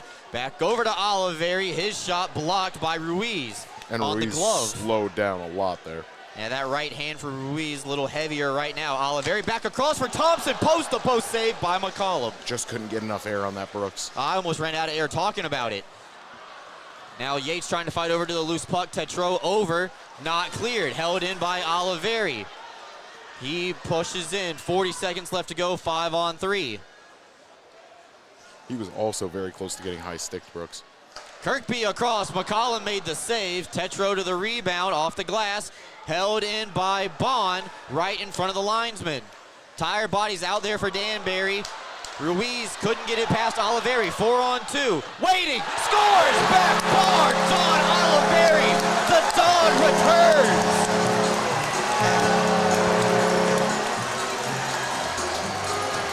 What a play by Don Oliveri there, Brooks. Bar down, back bar. That one went into the net and came out so fast, I was not sure it was a goal. That hit back bar, down and out. What an absolute heater of a wrist shot from Don Oliveri. Not a guy you can give that much space and allow that much time to get into the net, too. Oliveri's second straight goal, and the Black Bears still have 29 seconds of power play time to work with, Alex. Yeah, and look at this shot, Brooks. Just right over the glove of McCollum. 25 seconds left in this power play. Black Bears looking to add another as Stanko, Ivashkin, and Anderson on the ice. Good to see Ivashkin back out there. Ivashkin power move to the front, and a good stick right there from McCollum to not allow Nikita to get that back to his forehand. But this also sets up a dangerous, dangerous opportunity for the Black Bears. You've got Don Oliveri out there, Brendan Stanko, who's a left-handed draw, so he's going to pull that puck right back onto the stick of Don Oliveri. Thomas Ray looked like I think they wanted to get a quick shift for him, and it was just a little too late for that substitution. Got sent back off the ice. So 10 seconds left to go. Stanko trying to find Oliveri again. Passes it over to Jesse Anderson. Down low, Logar fanned on a one-timer off the heel of the stick. Abdella has returned. We're back to 5-on-5. Pamelayan clears on the backhand attempt, and now Amesbury with control of the puck at the red line. Danbury's on sides. Amesbury comes in, centers one up, trying to score on back-to-back nights. And as Pamelayan dumps this in, this is a delayed offside, so Danbury touches up, gets some new players out there as they allow Binghamton to control the puck while they change. Shots on goal, 19 for Danbury, Binghamton 18. Somero over to Stanko in stride on the forehand. Stanko's shot. Ooh. Being snared out of the air by McCollum. And that was a tough one for McCollum. Essentially what Stanko did was he had a couple different options there. He could either try to go over the far shoulder, past the blocker, or over the trapper. Decides a third option, right for the skull. Go right between the eyes. McCollum gets a little handcuff, able to get that trapper up there and snag it. That is a very tough shot to stay because your initial reaction is to duck your head. So a great job by McCollum. So face-off won by the Black Bears. Puck is still loose. Referee didn't blow the whistle. McCollum's reaching for it. Couldn't grab it. Weber dancing around the umbrella. Ooh. Harwell touches the ice. A wrister off the shoulder of the Danbury goalie. And DiNicola over to the rebound.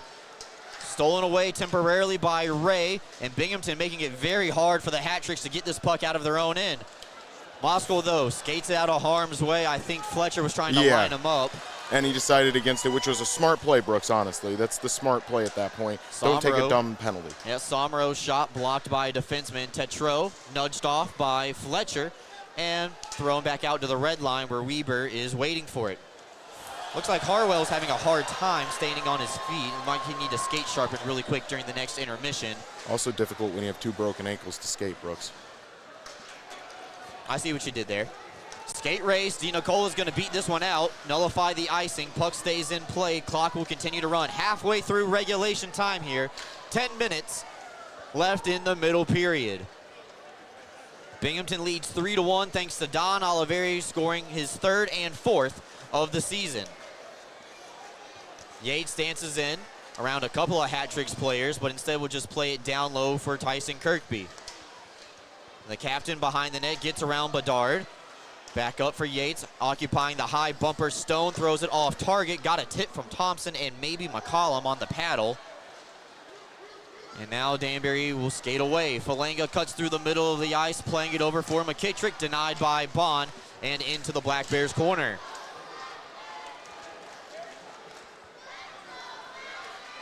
Yates tries to get it out of the zone. I believe it was under Austin Thompson momentarily, but now Binghamton can get a change as Kirkby gets over towards the bench, but elects to stay for the time being. Stolen away by Yates. Good poke check by Yates. I guess that's why he stayed on, but Binghamton's offsides as Thompson maybe just a hair early into the zone. I think it's because Yates is such a sidewinder when he brings that into the zone. He just got a little too fast on it. All right, take a timeout, come back. Binghamton now leads 3-1 thanks to Don Oliveri. We're right back after this. You can experience gig speeds with Greenlight Networks. Our reliable fiber connection provides fast, affordable internet, so you can accomplish more in less time. We're expanding coverage in many places in the Southern Tier, and we want to be your internet provider. Visit greenlightnetworks.com and click on Check Availability to see if we're in your area. Greenlight Networks, fast, affordable internet in your hometown. For discounted name brand clothing and footwear for the whole family, Homer Men and Boys Store is the place to shop. In business since 1951, our woman-owned family business is known for treating their customers like family. And there's nothing more important to us than backing every sale with friendly service. Come visit us to see the largest pair of jeans in the world. Come see what we have for you.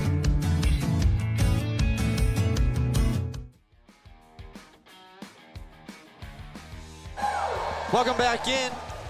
Second period action. Binghamton now up by a pair. As we get ready to go here, neutral zone face-off is Binghamton was offsides right before we went to commercial. Yeah, and Tomer just a little too off there, just a half step. Here comes Ruiz, though, on the backhand, and here shelf it right over the glove of Levici. That was an unfortunate one. It seemed like Logar got interfered with ever so slightly. Not enough that it's going to be called, but just enough where he was not able to keep up with Johnny Ruiz off that face-off break. Ruiz breaks right towards the net. A really good set play by the Danbury Hat-Tricks there to pull within a goal.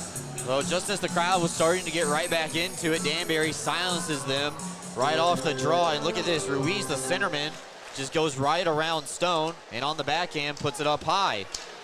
Not cleaned out, though. Amesbury holds it in after he was knocked away from Zinchenko on the first try. An unassisted goal that Ruiz did all the work himself. Now Ray going against Abdella, steered on the backhand, tried to find Josh Fletcher, and Fletcher's thrown down to the ice by Amesbury. Little falcon punch at the end of that play as well. Zinchenko back across the line the other way, hits the trailer, a shot and absorbed by Levici and held on to. I think sometimes Amesbury forgets he's a hockey player, not a boxer. But Brooks, that's the key, that's the thing that makes this Danbury Hat-Trick team so dangerous. Johnny Ruiz taking that face-off all the way by himself, all the way through the zone, down the ice, puts it in the back of the net. Is the epitome of what makes Coach McCreary's team so dangerous. So Binghamton will win this face-off. It'll find the stick of Gavin Yates, plays it all the way over to Austin Thompson on the right wing side. Looking for a rebound. Thompson gets a shot on target, bounces over to the kick plate, and that'll be bounced into the crowd on the first row. So a lucky fan going home with a souvenir.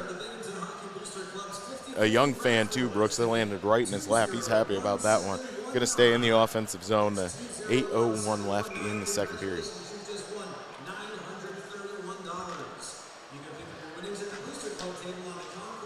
So Danbury wins this face-off, and now Bedard played over to Cunningham. Haven't seen too much of Cunningham here tonight, but Stoichevsky gets around Anderson on the backhand, trying to shelf one again over Levici. And it's poked wide. Danbury touches up and throws it around the wall, ready to go again. It's getting real chippy right now, Brooks. You can tell physicality picking up here a little bit as Thompson played it back over. Liam Anderson almost had his pocket picked from behind, but does get the puck deep thanks to Gavin Yates redirecting it in from the red line. Thompson goes for a hit on Pamela, but only catches a piece and sends him down to the ice inadvertently. Binghamton's offsides, though, as Thompson couldn't get off fast enough.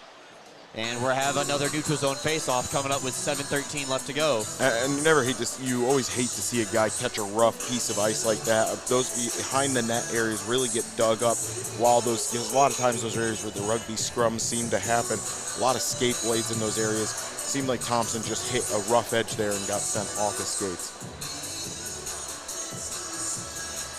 Good look at that face-off between Moskal and Stanko. Good to see Ivashkin back out there. As Oliveri looks to be joining the forwards now. He's got 2. His chance for the natural hat trick was nullified by that Johnny Ruiz goal, making it 3-2. Harwell impeded by Walters. Little cycle down low. Good defense playing the body position by Dan Weber to knock Di Nicola away from the puck. Now Weber will cross over with Ivashkin, 2-on-3. Weber shot blocked by Abdella and into the net, out of play. Yeah, and that was a good rush by Weber, showing a little bit of his offensive skill there, hopping into the rush, and just that puck, it was going to be a good shot. A riser, glove side, had a chance at net. Danbury defender gets their stick in the way and harmlessly throws it into the net.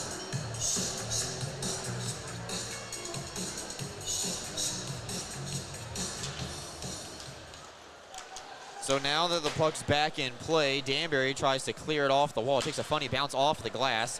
And in the opposite corner, Ivashkin collects the loose puck. And Oliveri and Amesbury, say that 5 times fast, get acquainted with each other. And now it's a 3-on-2 coming the other way. Ratcliffe throws on the brakes, waiting for some more teammates. Another trailer comes in. Levechi made the save and dives on top of it to melt it down for no further play. And that was a really difficult one, Brooks. You got a lot of guys out in front of the net. A difficult save for Sam Levici. See, it's my flu game, guys. I'm sorry. A difficult save, a lot of legs in there, and a body's crashed in the net. Had to fight through a couple forwards to get to that puck. So Ruiz will win that faceoff forward and try to split the defense again like he did on that last goal. This time the Black Bears read the play, and now they have the puck at the red line, thrown off the glass and into the locker room corner for Josh Fletcher. Ray, first man to it, back up to the point for Bond. D-to-D passing, looking for a tip. Ooh, Brooks, that was a good shot. They didn't know they had Ray right in front, but Moskal got a piece of it. Ray dancing around, but going to be stripped away by Ratcliffe. 2-on-3, low angle shot, and right back into the safety net once again with 5:35 left to go in this middle period. Just a little bit too much dancing from Ray there. They had guys in front of the net. You like to see him maybe just take a quick wrister there, get a puck on net. You had bodies out front. Just try to get an offensive chance there rather than try to dangle everybody. Just get the puck on net. As we've seen so far this game for the Black Bears, good things happen when you get pucks on net. So face-off one back by Binghamton. Austin Thompson will collect it on the forehand but not be able to get it out as Cunningham toes the blue line and it'll escape the offensive zone. Danbury pulls it back to touch up. Kirkby knocks it away temporarily from Cunningham and gives it right back to Austin Thompson. Kirkby and Thompson play give and go with each other down low, and now trying to get it over to Yates. But Abdella does a good job of knocking it away from the speedy number 12. 5 minutes left to go here in the middle frame. Falenga over. Kicked out by Levici, and the rebound swallowed up. Danbury had a couple players down low. Binghamton trying to go the other way. Yates trailers Thompson on the forehand, shot blocked by Bedard. Second chance off the side of the net. Bond's waiting for it though near the face-off circle. Off the wall, opposite side, Gavin Yates now. Trying to muscle away Falenga from the puck. Slapped off the glass and out. Liam Anderson will catch up to it. Goes off the wall. Binghamton can go 3-on-2. Yates over to Thompson. Tried to saucer it over for Stanko, but blocked by Abdella down on the ice. Stanko pinned up against the wall, right in front of one of our good cameramen, Ivashkin. Back across for Jesse Anderson, knocked away by McKittrick. Moskal and Ivashkin get acquainted with each other once again. Ivashkin lost his stick, and this will be floated back out to the red line. Danbury, though, not deep enough for them to change. This is a delayed offsides, though, and Binghamton will have to retreat. That'll allow one player to get off for the Hat Tricks Club with 3:52 left to go. Right up to the blue line. Harwell fresh out onto the ice. Moskal poked away by Weber. Binghamton almost got caught in that line change. Puck bouncing in over end in front of Levici's net. Going to be cleaned up by the Black Bears defense, and they're going to skate away. Tetro runs into Weber, and those two get tied up as the puck made its way down near the goal line. Stanko loses his edge. This could be numbers for Danbury coming the other way. Muscal from the goal line, blockered away by Levici. Dino Cola over to the rebound, centered up and deflected into the Danbury bench. 3:17 left to go here.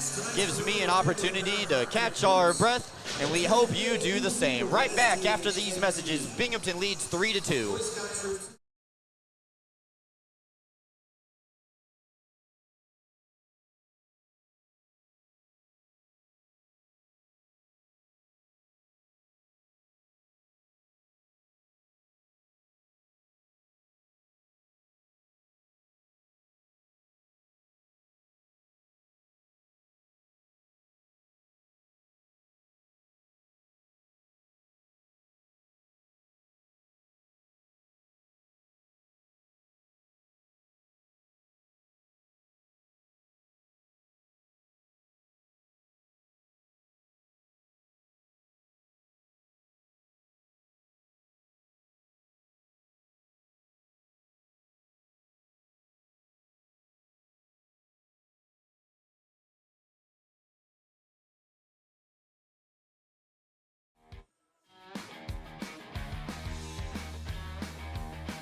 Welcome back in. Second period brought to you by our friends over at Greenlight Networks. It's 3-2 in favor of the Black Bears, Alex, but Danbury out shooting the Black Bears 25-23. And it seems to be because the Black Bears are doing a good job keeping the puck out of those dangerous areas. Danbury taking a lot of shots for outside that prime real estate that you like to see from, and Sam is doing a great job keeping the puck out of the net. So Danbury has it in their own end, and Logar blocked it with his skate, and that will force McCollum to put his glove on top of it, melt it down for another face-off. And a smart play by McCollum, stopping, freezing the puck there. Defense was a little discombobulated. Logar right in his face. If he gave that up, that might have been a short, an offensive chance or even a goal for the Black Bears on the forecheck. Would you still say that the third line's played the best tonight for Binghamton, Alex? I mean, you know, with Don Oliveri really elevating his game, 2 goals, you have to look at it. But they've had a lot of energy and a lot of forechecking presence. So Ray with a stolen puck gets another possession for the Black Bears. Bond's wrist shot blocked by Abdella.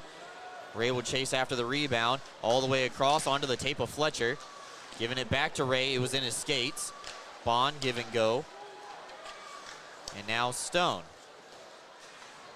Danbury doing a good job of forcing Binghamton's defenseman out wide for the time being. Just a little too much gas on that one, Brooks. And Logar will chip it in behind the Danbury net. That'll allow all 5 players to change for the Black Bears here as Amesbury pulls it. Neat little stick handling, gets around Thompson, and I believe that was Yates. Power move by Amesbury, squirts into the blue paint. Still available. Team's looking for it. It's behind the net. Zinchenko losing the handle on it. Thompson feigning on a poke check. Dabrowski looking for a tip. Didn't get one. Held in by Bedard. This one behind the net now. Dabrowski back up to the blue line. Pamela on. Off of Thompson behind the net. Deflected off the shin. Anderson seals a man up against the wall temporarily while the Black Bears trying to locate the puck. Pamela on. Dancing around. Shot hits the backside of Dabrowski's skate. Binghamton, though, still hasn't cleared yet, but Levici will intervene as he drifts right to left, and here just melted down with his catcher's mitt. And I think on that one, Thompson, when he went for the slide block there, did not got a little upended. I think Dabrowski actually accidentally or maybe purposely caught under his skates, which caused him to lose his balance, and he knew he was going to be at a defensive position. So he thought, you know what, I'm just going to get down in the ice and occupy some space in a block. That way, even if I'm getting beat, I'm still doing something.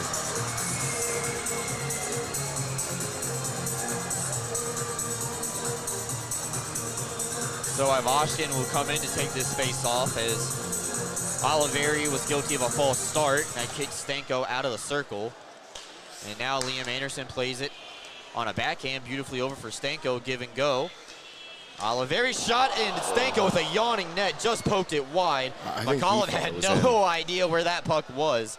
And quite frankly, I couldn't believe it found the stick of Stanko. So Oliveri right now still playing the blue line. This puck was touched with a high stick, but Muscal nullifies that on the play on call. 1 minute left to go here in the middle period. Black Bears lead 3-2, and now Liam Anderson playing it over for Jesse Anderson. Again, no relation. Anderson pokes it a little deeper in front of the Black Bears bench, but pulled back, and Liam has to play it back over for Jesse.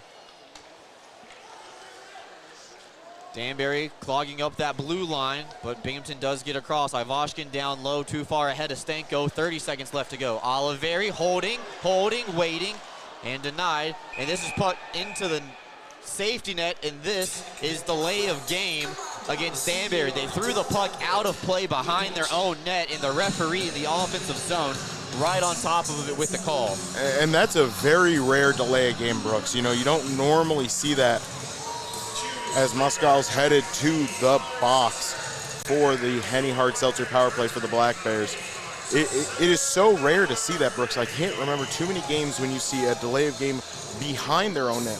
Normally you see it leaving the zone where you're hoping to get it to skip along the boards, just put a little too much English on it, it hops over.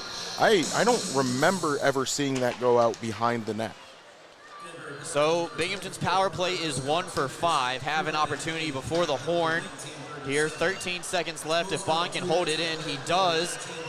But now Danbury with another possession. Ruiz shot. Save made by Levici. And held on to.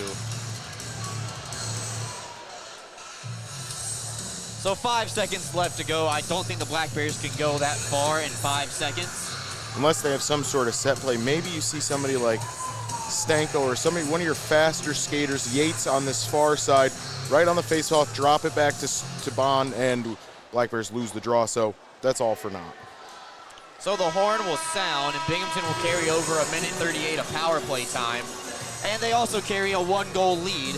3-2 is where we stand after 40 minutes of play.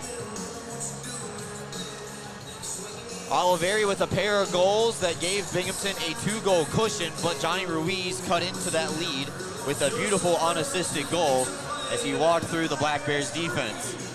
And that was one of the plays, Brooks, you cannot give up. When you have a team on the ropes, that was a energizing play for the Danbury Hat-Tricks, an amazing play by Johnny Ruiz.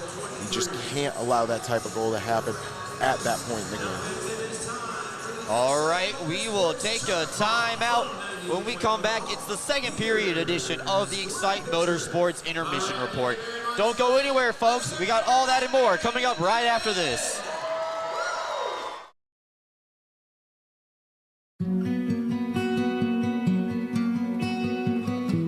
Advancements in new clinical therapies are made possible by heroes like you. Velocity Clinical Research is looking for volunteers to participate in clinical research studies. Compensation is provided. There's a Velocity location near you on Old Vestal Road in Vestal. Learn more about participating and becoming a Velocity medical hero today.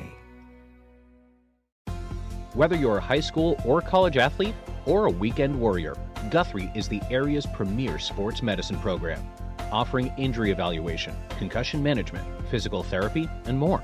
With a full team of providers across New York and Pennsylvania offering same or next day appointments, Guthrie gets you back in the game as quickly as possible. Call the Guthrie Sports Medicine team today at 866-GUTHRIE or learn more at guthrie.org/sportsmed.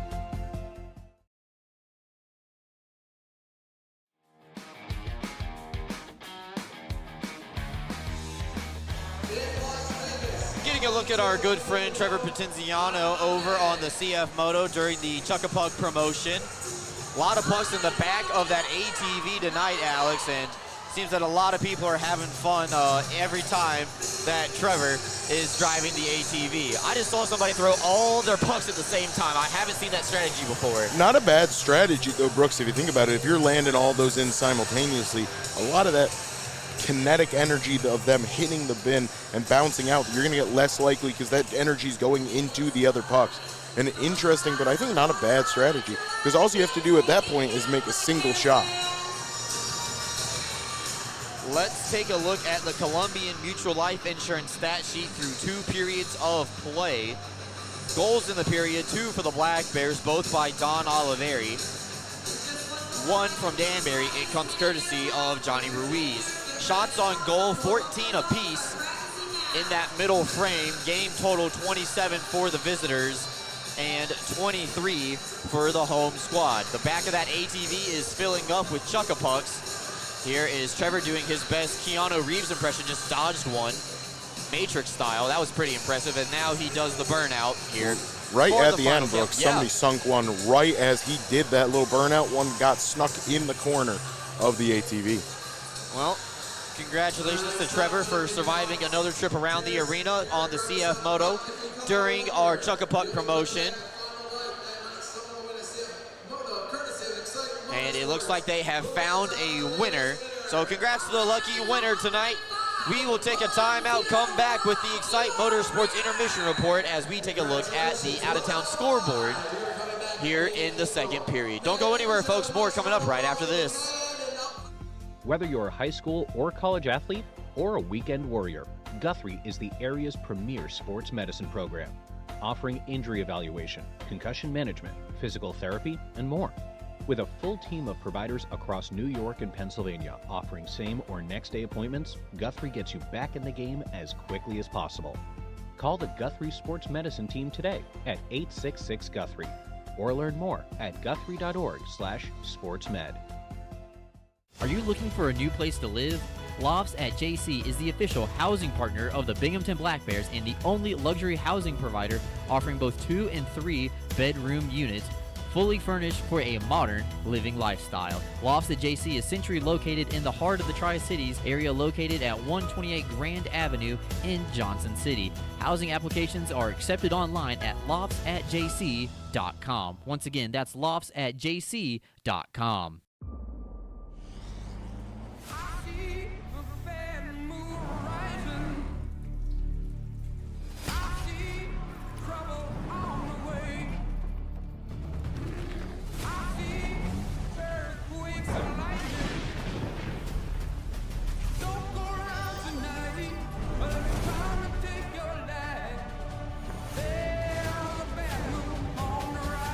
Toyota Trucks.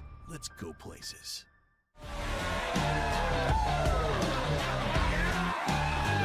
Jersey, bring us the Hennies! Yeah! All right, I got the Hennies. Consoles out, eh? Oh, yeah. Cheers, baby. A win like that calls for a real celebration. Oh, yeah. I have one on that. Magic 101.7. Best radio station. Keeps getting better. Better music selection. Best ever. Makes me feel better. Number 1 for music and fun. It's like the best ever. Magic 101.7. 100% local.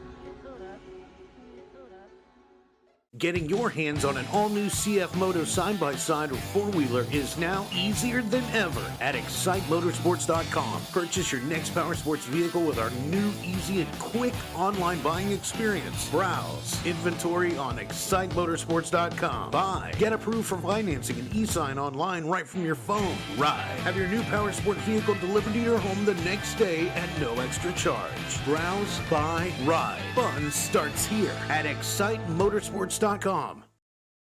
Experience the new way to watch your Black Bears play all season long, at home and on the road, free on YouTube.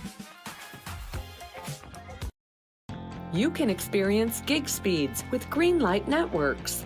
Our reliable fiber connection provides fast, affordable internet, so you can accomplish more in less time. We're expanding coverage in many places in the Southern Tier, and we want to be your internet provider. Visit greenlightnetworks.com and click on Check Availability to see if we're in your area. Greenlight Networks, fast, affordable internet in your hometown.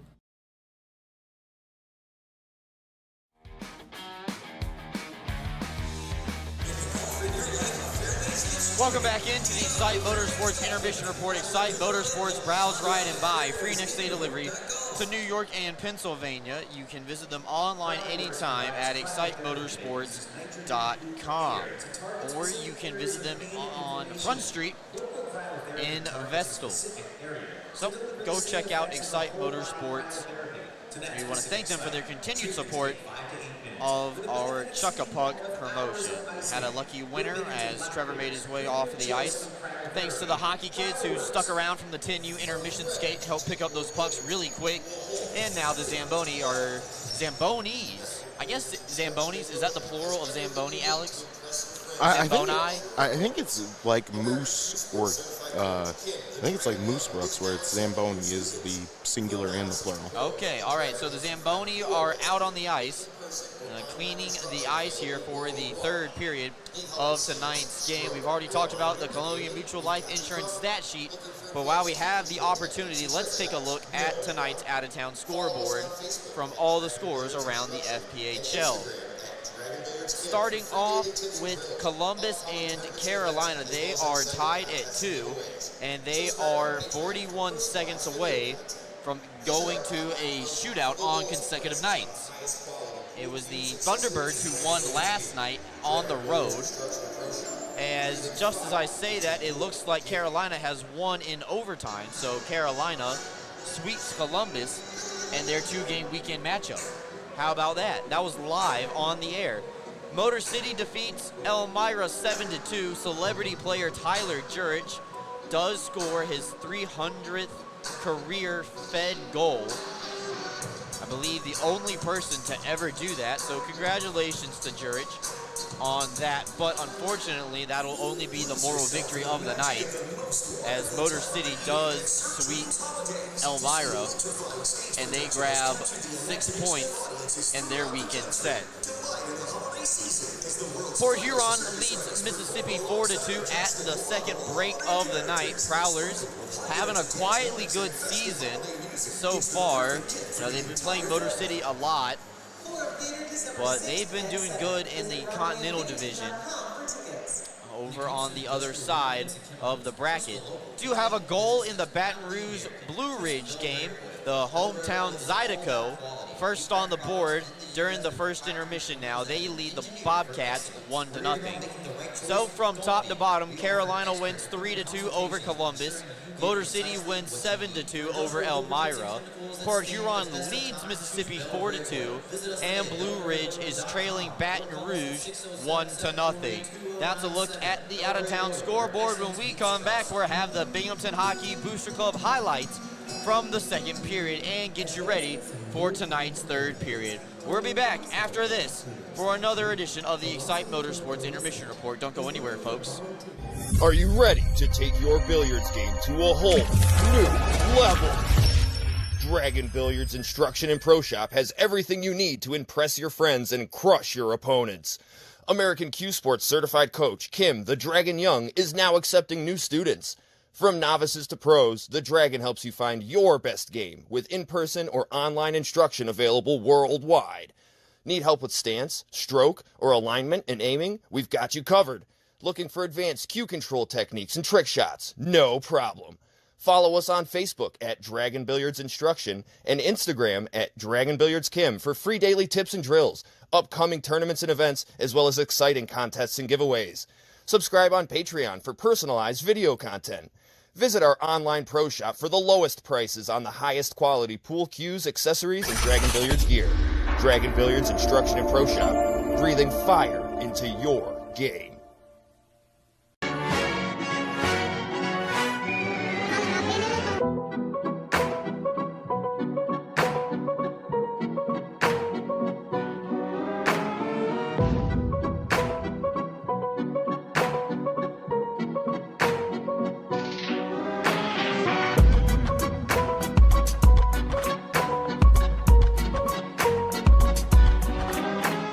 When you care about something, you take care to protect it.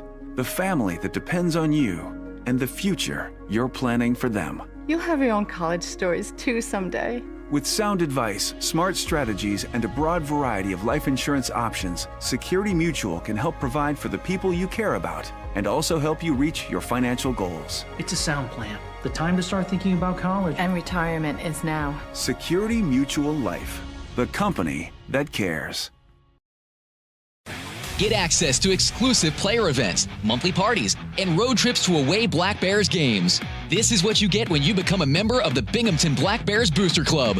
Stop by the Booster Club table behind Section 4 at the next Black Bears home game, pick up a 50-50 ticket, and sign up to join for just $10. Stay up to date on the Booster Club by liking their Facebook page, facebook.com/Binghamton Black Bears Booster Club.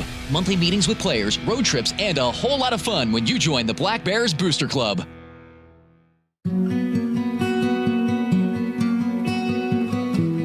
Advancements in new clinical therapies are made possible by heroes like you. Velocity Clinical Research is looking for volunteers to participate in clinical research studies. Compensation is provided. There's a Velocity location near you on Upper Front Street in Binghamton. Learn more about participating and becoming a Velocity medical hero today. Wanting more Black Bears hockey? Season tickets are on sale. Visit BinghamtonBlackBears.com or call the front office at 607-722-7367 to learn more. You can experience gig speeds with Greenlight Networks. Our reliable fiber connection provides fast, affordable internet, so you can accomplish more in less time. We're expanding coverage in many places in the Southern Tier, and we want to be your internet provider. Visit greenlightnetworks.com and click on Check Availability to see if we're in your area. Greenlight Networks. Fast, affordable internet in your hometown.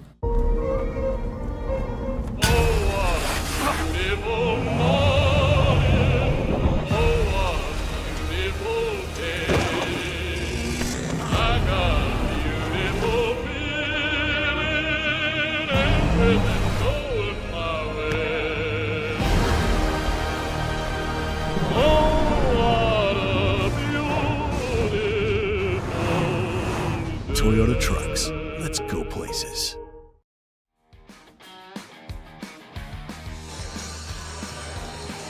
Welcome back in for the Excite Motorsports Intermission Report as we get ready to roll the highlights here from the second period. Alex, 3 goals, 2 by Binghamton and 1 by Danbury. The first 2 coming from Don Oliveri.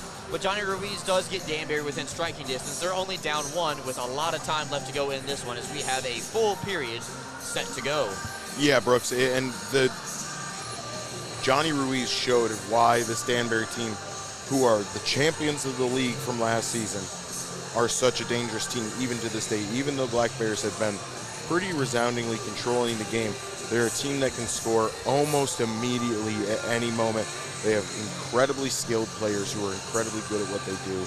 And for the Black Bears to be successful in this final frame, they are going to have to not let up for a single second. They're going to have to be on it the entire time, because those momentary lapses, those little minute brain farts, as it were, we have seen that Danbury has taken full advantage of every single one of those moments. Here are the Binghamton Booster Club highlights when me and Alex come back. We're ready for the third period, everybody.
Welcome back in for the third period here. 20 minutes up on the clock at least.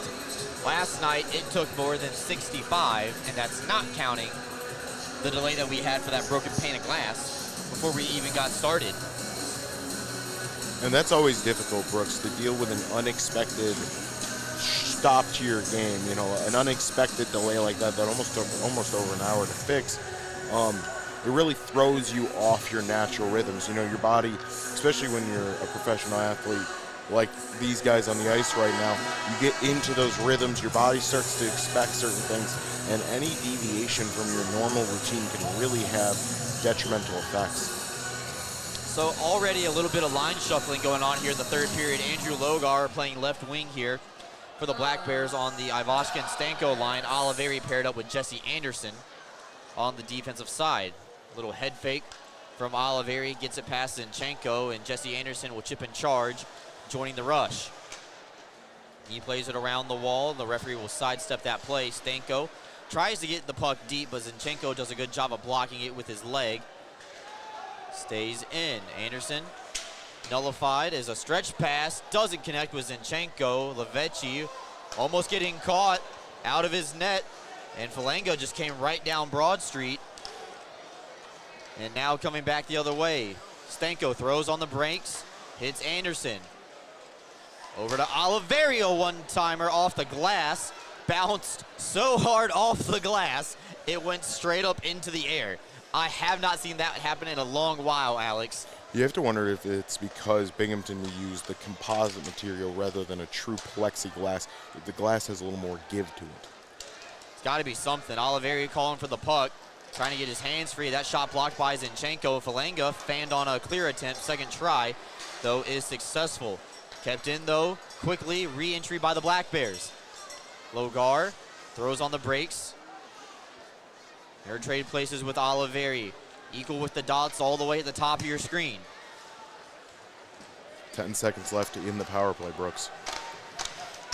Oliveri's wrister Ooh. Catches Tetro off a stick and up high. That's gotta hurt. Took a deflection, immediately goes over towards the bench. Looks like the training staff from Danbury are gonna take a look at him. Yeah, that one caught him right in the beak, Brooks. That cannot feel good. Yates stripped of the puck, and this is thrown on target. Levici makes a standing save, actually jumping up. Little bunny hop action, Brooks. Right in the logo, Sam able to melt that down, making the smart play rather than trying to awkwardly get that out of the pads. Just going to say, you know what? And as we see on the Heinz interview play read, Brooks right off the stick, catches him right under the nose. That one really couldn't feel good. I'd be down for the count. Oh, that would end my life. Kirkby plays it off the face-off win for Bond. Yates trying to go split the defense. Big frame from Yates, backhander, a little off target. Does allow the Black Bears to get on the forecheck as this puck is thrown back out into the neutral zone. Hop over the stick of Dina Cola and put right back up towards the red line. Now Amesbury skates in, dropping it back. Give and go action, hops over another Black Bear stick. It was Bond. Over for Mescal. Mescal's pass blocked. And they play to a wide open Gavin Yates. And Danbury goes for a line change. Allows Binghamton to catch their breath.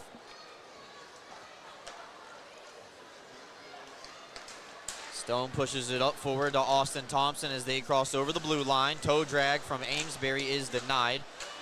This is delayed offsides as Binghamton could not hold the puck in. And it looks like a new group of forwards is coming out for the Black Bears. Fletcher, Ray, and Samaro, Brooks. Yeah, so that third line going to probably see a lot of shuffles here tonight. Fletcher started the scoring tonight, does put the puck into the offensive side.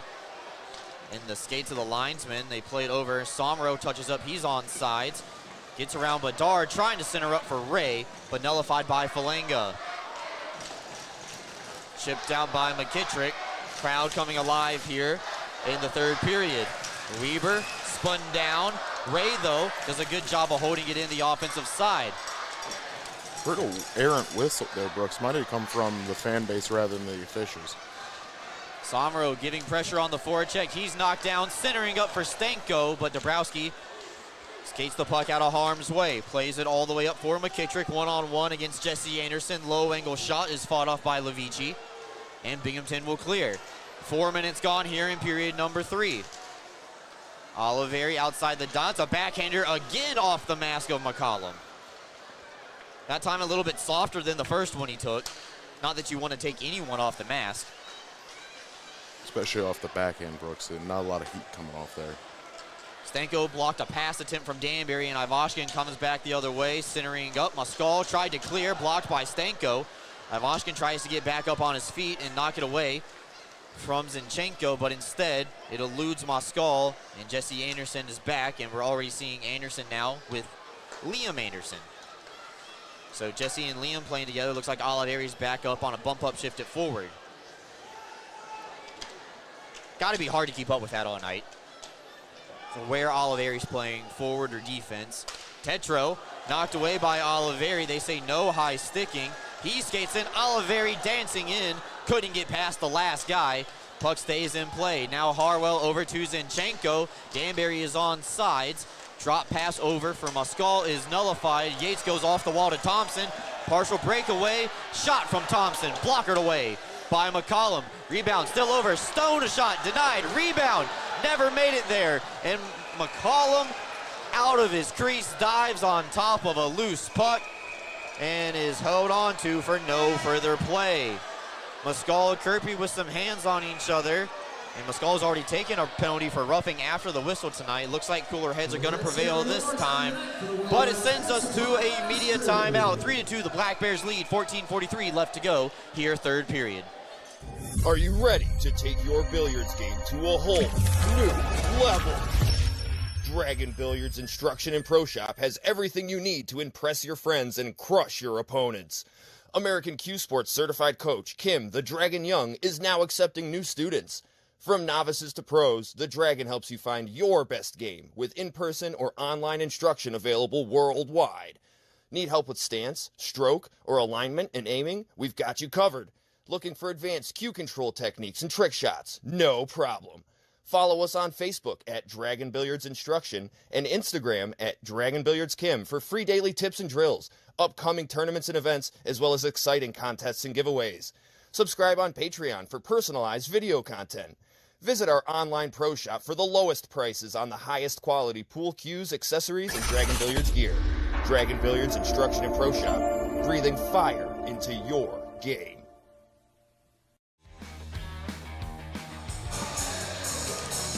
Welcome back in. Black Bears YouTube page. You're getting a replay of that last offensive set. And it leads to a face-off to the left of Connor McCollum.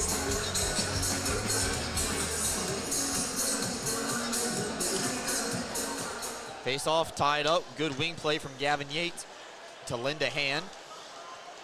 Kirby reversing it down low over. Dan Stone joins the rush. Yates behind the net, starting and stopping. Tries a stuff chance. He hacks and whacks at it. The puck's in the net. Referee hasn't blown a whistle. And Kirby's had enough of McKittrick with the pushing and shoving.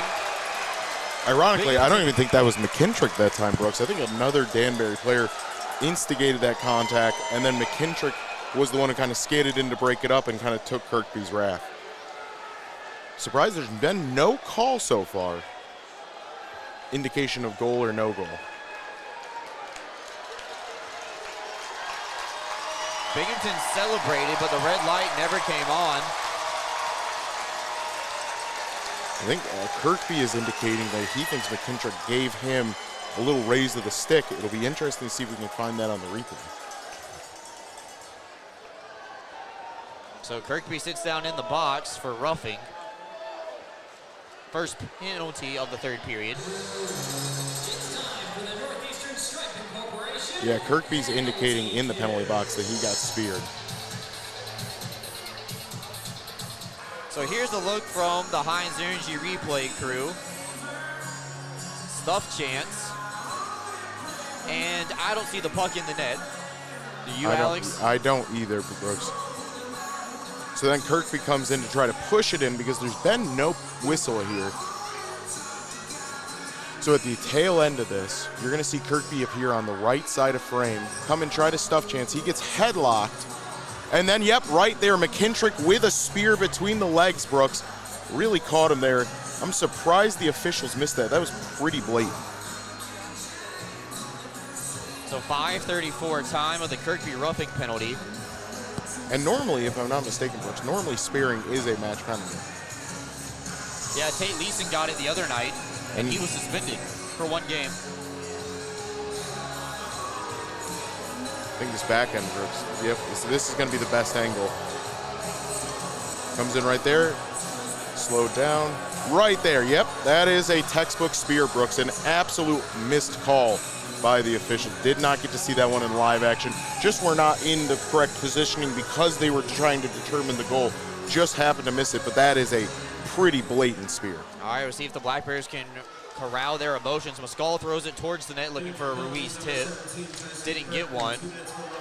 Amesbury plays it around for McKittrick. Walters is going to win the skate race to the puck. Can he get control? He gets it up to Fletcher, and he'll throw it on target. Also, shout out, Brooks, to our Josh and our entire video crew. What an excellent job finding that replay and the angle to see it from. Yeah, best in the biz by far. Second to none in the FPHL. Amesbury holds it in temporarily, knocked away. Stanko trying to settle it down, finds the stick of Ruiz. Extra possession for Danbury. Ruiz a one-timer, missing everything. Ratcliffe holds it in at the blue line, though. Ruiz wants another one-timer. His shot fought off by Levici and knocks behind the back of the net. Binghamton, though, cannot get it out. Ratcliffe dancing around, trying to get it on his forehand. Fought off by Levici. Loose puck, and the referee finally blows the whistle and held on for no further play. And, Brooks, you have to think, because these are that polycarbonate mix rather than a true glass, you have to think that probably if this is a true glass arena like we see in Watertown or Danbury, if that hits that on a true glass, I think that's getting down the ice. These composite mixed glass really absorb a lot of the energy you put in. So when you get a shot off that, it really slows down the puck. As you can see, a lot of times the puck gets kept in Binghamton for that reason. So Northeastern Striping Corporation penalty kill on the ice right now. Fletcher trying to find a sprawling Austin Thompson. He cannot, but he does waste a couple of seconds off of the Danbury power play. That is 0 for 2 on the night. 45 seconds left to go win it. Stretch pass. They say no icing, and I agree. It was tipped by a player. Cleaned up, but not out. Pamelion holds it in. Dances around Fletcher. Now over for Harwell. Sent it off the glass and over the net. Dabrowski, dangerous shot. Always got to know where he is. He trades places with Harwell. 20 seconds left in the power play. Down low, one touch and a blocker save going post to post by Levici. Liam Anderson gets it out past the red line. Danbury is forced to clear. Or a touch up rather. Pamelion though, right back in, dropping it back for Dabrowski. It's in his skates. Here come the Black Bears. Austin Thompson in alone, sent it wide. Kirkby has returned all the way back across. Thompson doesn't know that the puck was coming back to him, and he was at the end of his shift. Big hit laid on by Tyson Kirkby right in front of the Danbury bench. Just a huge hit on Dombrowski, Brooks. Well, Thompson would have lit this place on fire if that one finds the back of the net. Ivashkin and Oliveri. Those two didn't get too much playing time with each other last year when Oliveri came in February.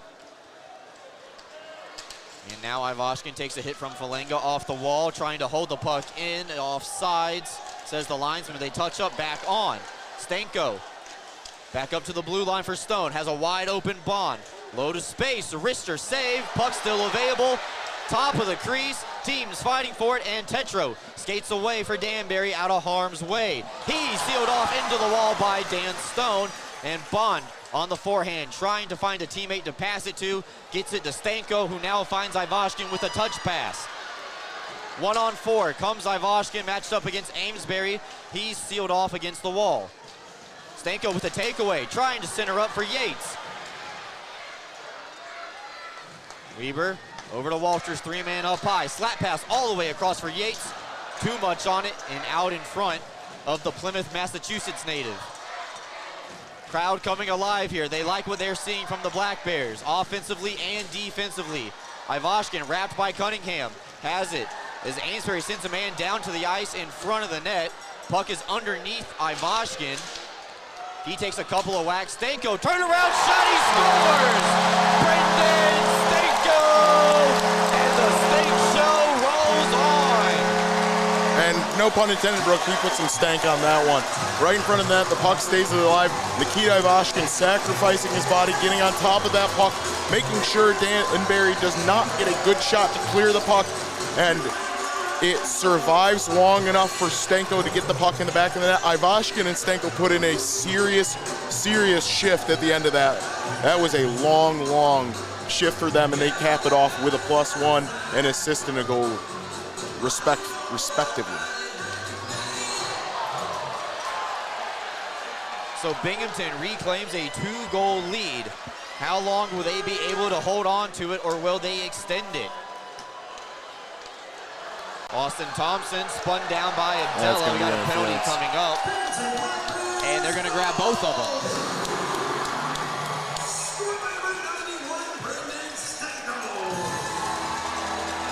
So I wonder if this is going to be a holding and an interference, Brooke, or maybe an embellishment, a hold.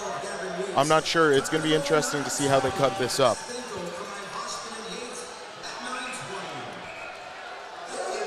So Austin Thompson and Xavier Abdella will both head to the penalty box with almost 9 minutes gone. Yeah, and Abdella very slow to get there. I think he got tangled up and a little bit rolled up. It was a very awkward fall for him. Interesting to see how they call this one, Brooks. I'm generally, it's going to be a really interesting one. But we go back to the Heinz Energy replay. Nikita Ivashkin keeping it alive underneath his body, not allowing Danbury to clear. Sucks the defenders all into a very tight area. Puck ends up on Brendan Stanko's stick, and he just buries it top shelf. So we're here from Frank Perney on the official announcement.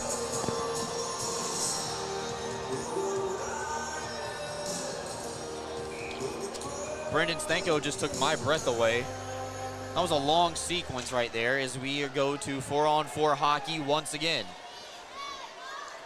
Second time tonight that we've seen 4-on-4 hockey. So Abdella gets one for a hold. That's a 2-minute minor at 9:38. And Thompson also 2 minutes for holding. So they held each other. Very interesting, Brooks. That is, again, one of those plays you don't often see in hockey, a offsetting hold of the same player as we head to a media timeout. That we will. We'll let Alex finish that point in just a second. Right back after this. Binghamton up by a pair.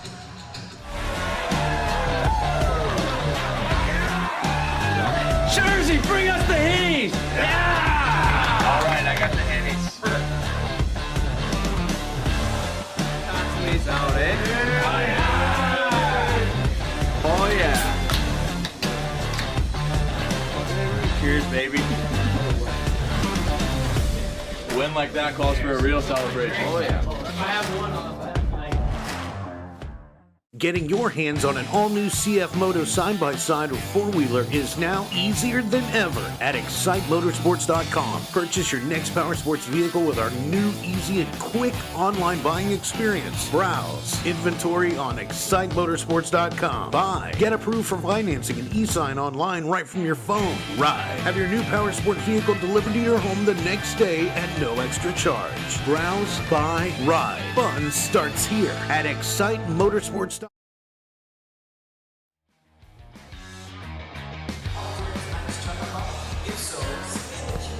Welcome back to the third period, and good to see Coach Brand Sherwood back behind the bench again here tonight after serving his one-game suspension.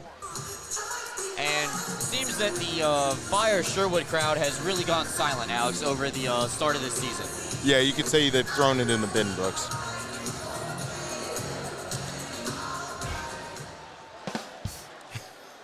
Thank you, Alex, for that.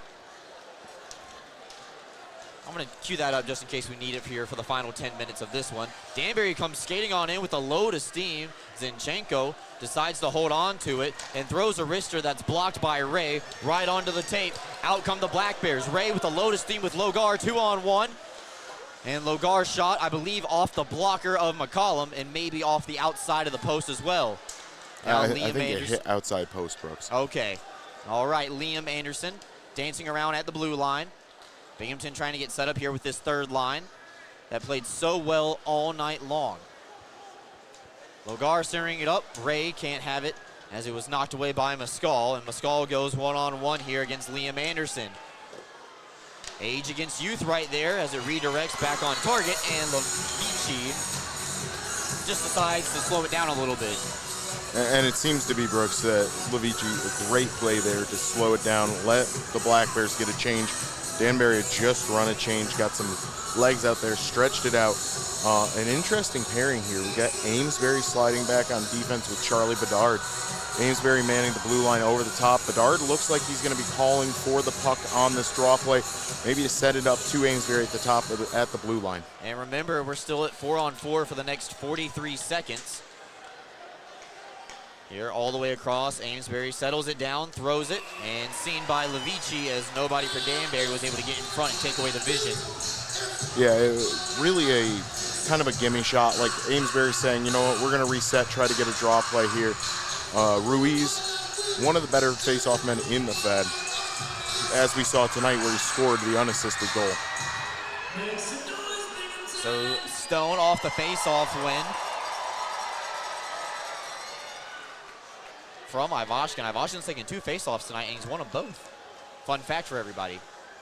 Bond throws the brakes on at the blue line, has some open space. His wrister rings it off the post. Stone tries to get it deep. Oliveri goes for the stick lift on Bedard, but it'll be chipped out into the neutral third. And Thompson and Abdella have returned. Ivashkin almost got run into by Abdella. Here comes Nikita right in front of the net as his scoring opportunity was denied. Now Amesbury, Oliveri sidestep each other as Amesbury will just chip it into the corner. As Thompson gives way, Tetro, D2D passing with Pamelayan, redirected off the skate of Di Nicola. And Bond takes a push from Falanga, tries to get it out, but held in by Pamelayan, tipped on target in the blue paint, not cleaned up. Finally, Austin Thompson will settle it down and flick it back out. Can't get it past Pamelayan though, but Ratcliffe lost it in his skates. Interesting, Brooks, it would have been interesting if the puck had got in there, if they would have called Falanga for goaltender interference inside the cage, really prohibiting the movement of Sam. Di Nicola out wide, centering it for Falanga, touch passing. Ratcliffe stripped by Kirkby. And here go off for a line change as Gavin Yates will start his engine from the red line, dump it in all the way around and get off for a pit stop. Fletcher waiting for it, finding Yates, who actually didn't get off the ice, I beg your pardon. Ray and Yates, a lot of speed for the Black Bears now out there with Fletcher. His shot blocked, still loose, and finally McCollum melts on top of it with 7:01 left to go in regulation time. And with that line of Ray, Yates, and Fletcher also has a lot of gas in his skates. He can really get around the ice. He's not so much of a shifty guy, very much a straight downhill, but he can get there quickly. Looks like Weber and Walters are back together. This seemed to be a pairing they've enjoyed throughout the entire game, Brooks. Yeah, they've used this pair all weekend long. I say weekend like we didn't start on Wednesday, but the point is mute. Walters' shot tipped by Somero out in front. McCollum made the save, and now Danbury tries to come back the other way. Progress is partially impeded by Weber as another big hit was laid on in front of the Binghamton bench. By Fletcher, Brooks, another big one. Yeah, that bird of beef, as he says. At least I've been told that. Somero chips it over for Ray. Does a good job of dodging the curved glass, getting it over to Stanko. Somero got a stick on it, but it ended up going wide in front of the net instead of on target. Danbury back the other way. Dabrowski running into Weber, and actually that was Mescal who throws Weber down to the ice, and Weber with his visor down below his chin, looks at the referee like, what's going on? Stanko power move denied by McCollum, trying to go through the 5-hole. 6:07 left to go. Another shot on goal. Binghamton ties it up at 36 apiece. And to give a little context, folks, Alberta, a province in Canada, Calgary specifically, is one of the agricultural hubs of Canada, known for its Stampede, a 2-week-long rodeo where basically all the best rodeoers in the world get together and compete for belt buckles. Danbury's offsides. They can't enter the zone. Oliveri did a good job of knocking the puck away temporarily from a hat-trick player. And Liam Anderson has to take a funny route getting around the referee. Dabrowski is the benefactor of that as it leads to a Danbury possession in the offensive side. Pamelaon over to Bedard, top of the umbrella, fanned on a shot and knocked away by Ivashkin, who is still searching for career goal number 100. He's played good lately, just hasn't found the back of the net, racking up some assists this year. He's already up to 10. And Brooks, Nikita, that's an added element to his game. We didn't see a ton last year, doing a lot of the unselfish, smart plays where he's allowing his reputation as a goal scorer to draw defenders in and then give the puck off to teammates for better scoring opportunities. A really welcome added element to Nikita's game as well. Getting ready to go down the stretch here in Binghamton. Anderson sent into the wall by Falanga. And now Cunningham back up to Abdella. Load the cannon up for Tetro off the wall. Liam Anderson does a good job of holding that backside post, making sure that puck can't jump in front. Kicked out from a shot, one-timer by Ratcliffe by Levici. Kirkby will whack at it, and it'll take a hop, skip over the red line and force Danbury to pull it back their other way. Still plenty of time here, but Danbury turns the puck over again. Kirkby in the offensive side with Thompson, 2-on-3. Black Bears are changing. Kirkby waiting for some friends as Thompson now settles it down for Dan Stone. Back over to the captain, directly behind the net now, outside the trapezoid. He's pinned up against the wall by Mescal. 4-man pile up, takes seconds off the clock in favor of the Black Bears. Stone's wrister wide of the target, maybe looking for Yates on the rebound. He takes a light shove for Tetro. Yates so good at starting and stopping, moving east to west. Taking up precious seconds away from Danbury.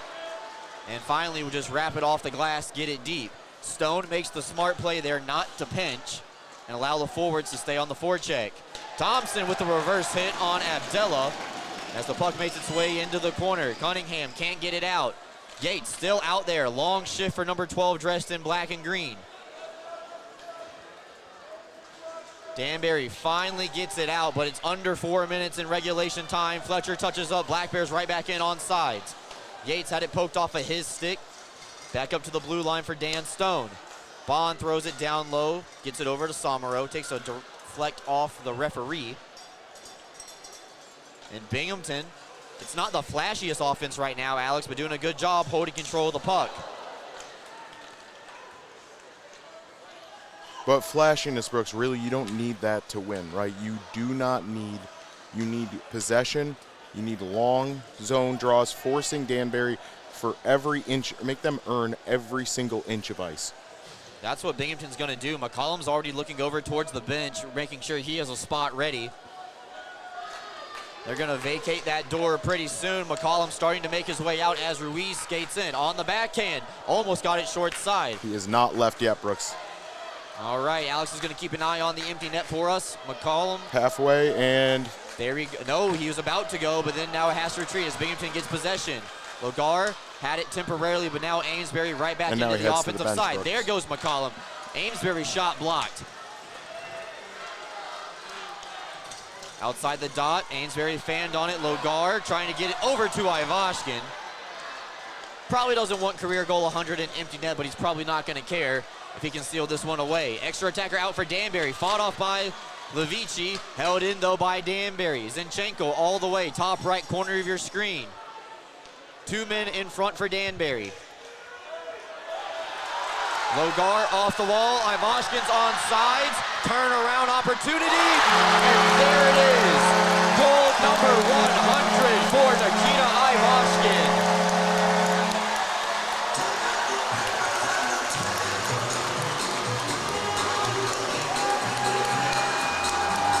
And what a moment for Nikita Ivashkin. 100th professional career goal. All of them as a Black Bear. Excellent, excellent career so far for the young Russian skater. It's an empty net goal for Nikita Ivashkin. First player in franchise history to record 100 goals with the Black Bears. Congratulations to Nikita, his wife Adele, and the entire Ivashkin family. This accomplishment is making the 7th all-time in Binghamton hockey goals. And as Frank just said, he passes Josh Hennessy, 7th all-time in Binghamton hockey history. And for whatever it's worth, Alex, everybody in front of Ivashkin still on the list is in the Binghamton Hockey Hall of Fame. Assisted by number 18, Andrew Logar. Danbury, though, coming back the other way, trying to find Dabrowski. His shot blocked by Kirkby. Hasn't given up on the night just quite yet. So Binghamton will sweep Danbury in a 3-game set. They'll pick up 8 of the available 9 points, and they will keep their stronghold on first place in the Empire Division. Dabrowski, a shot blockered away by Levici, maybe one of his final saves of the night. Danbury now up to 40 shots on goal. Kirkby off the glass and out. 1 minute left to go here on a Thanksgiving weekend that has been everything and more. Muscall's shot is blocked. Dabrowski turnaround bid denied by Anderson. Never made it there. Banks' shot is tipped in, and then Levici with some words with Falanga, and that's going to draw a crowd as well. Muscall throwing some haymakers Anderson's way. Kirkby giving him a dance, saying, hey, buddy, you want to dance? Oh, not so tough when you have an opponent who's willing to do it.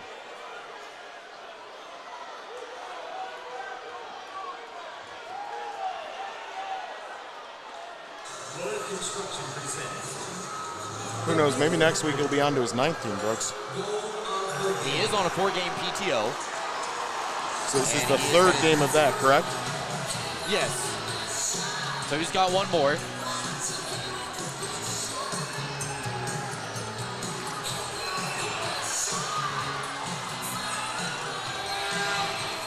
Kirkby looking a little piece of everybody here.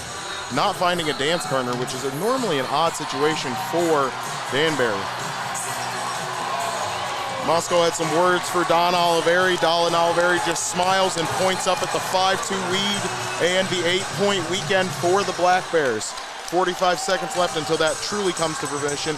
Pamelion and Moscow headed to the bench. Oh, Muscall with some words for Frank Slack down there in the corner. Not a guy you want to pick on. Frank will give you the business. I'm really disappointed he doesn't have the broom out. I know, it's a little disappointing, Brooks. Really does seem like, though, that Danbury's losing their composure. It feels like they expected to come out with at least 2 wins this weekend, and only being able to pick up a singular point has to be a real disappointment. Moving them very into 3rd place, I believe, in the Empire. A lot of time left, and you have to expect that the defending champs are going to figure it out eventually. Just not the ideal start to the season that Coach McCleary was thinking about. And Brooks, we've seen all along, these games, while they don't lose you a season, they can have significant ramifications on the playoffs. You can end up with tough seeding because of not being able to pull out a point or 3 points or 2 points over a weekend, only getting 1 can have a real effect on you when your opponent, when one of the people you're facing off for those top spots in the playoffs has a differential of 7 points. Looks like their linesman dropped the whistle before the off-ice officials were ready. Didn't have all the penalties up on the board. We're back to 4-on-4 hockey. They have JT Walters on the board right now, and I do not think that's the correct number, Brooks.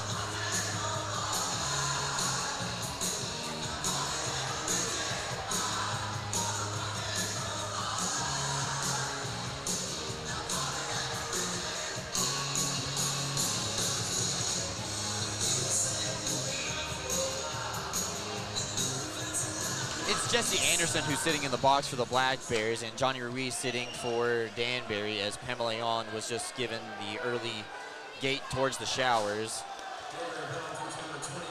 So, heavy hit from Harwell comes up empty-handed on Dan Stone. Final 30 seconds here. If you're Binghamton, you just really want to protect yourselves here. You know that anytime you're near the wall, you got to expect that a hit's coming. So Ray, 10 seconds left, plays it back over for Bond.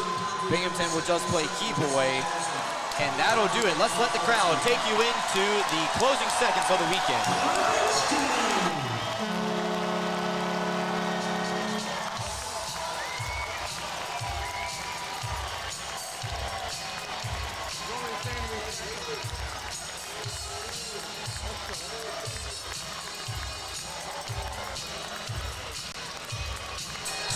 Getting a little of a Tuscan dance there, Brooks, like the Tuscan Raiders from Star Wars Episode 4, I believe.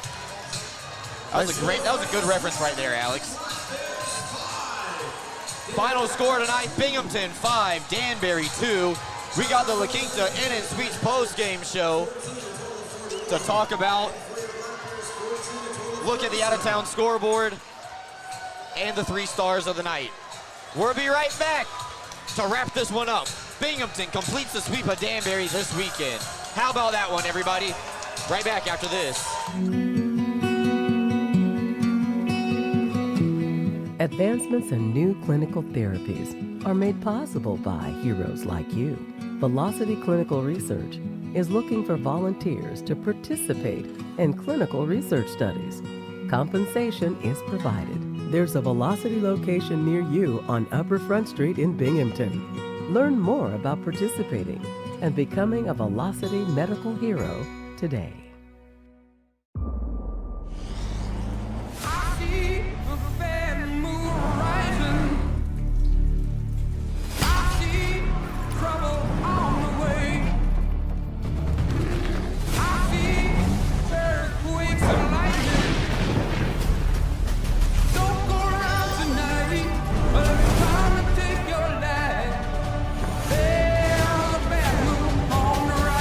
Toyota Trucks. Let's go places.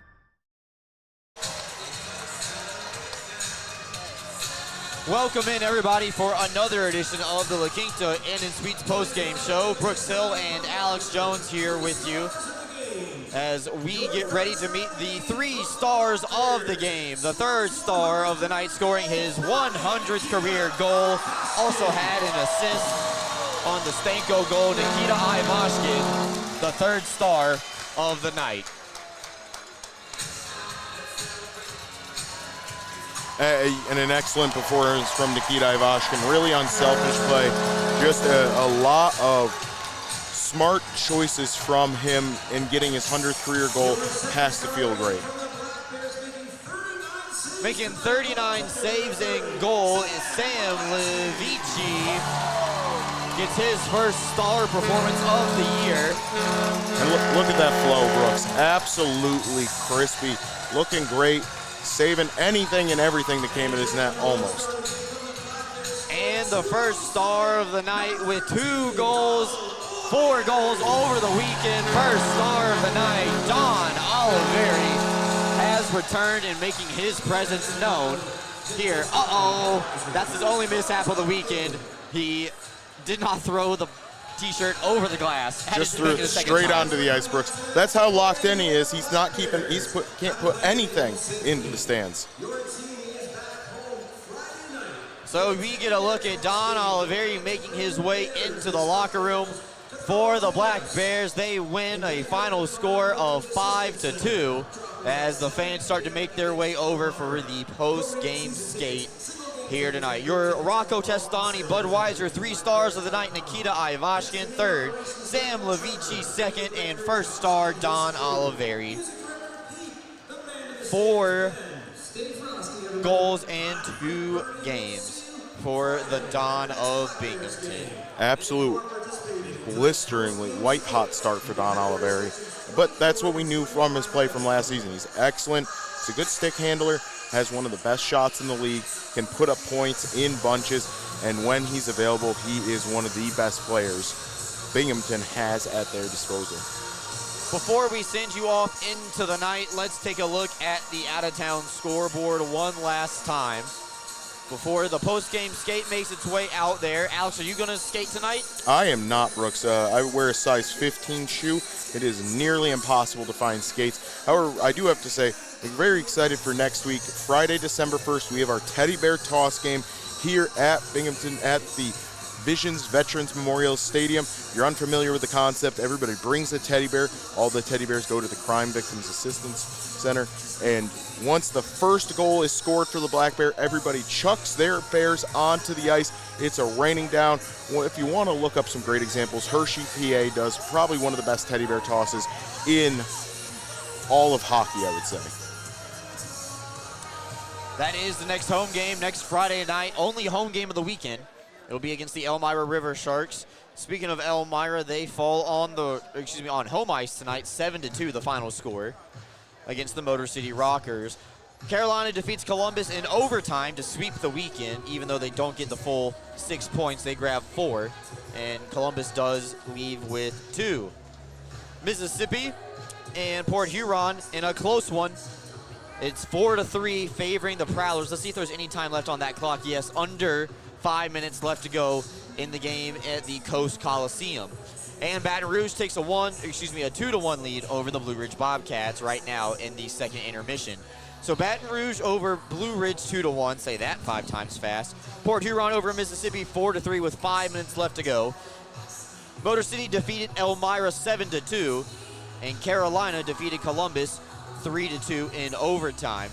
The score that matters the most, Binghamton 5, Danbury 2. Binghamton picks up 8 of available 9 points on the weekend, sweeping the Danbury Hat Tricks and strengthening their lead on first place in the Empire Division. Alex, your final thoughts of the night. You know, it's been almost record-setting pace for the Black Bears to start this season. Only 1 loss in regulation during the season, and this torrent pace is going to set them up very well for the playoffs.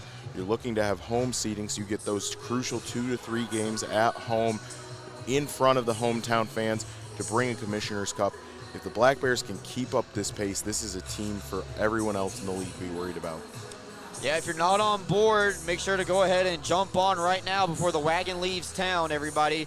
You're missing out on some great hockey here. Who cares if it's the AHL or not? Binghamton has a team in first place. For my partner, Alex Jones, Josh, and the video team, and everybody else with the Binghamton Black Bears, my name is Brooks Hill, signing off for everybody here in Binghamton. Have a good one, everybody. Final count of the night. Binghamton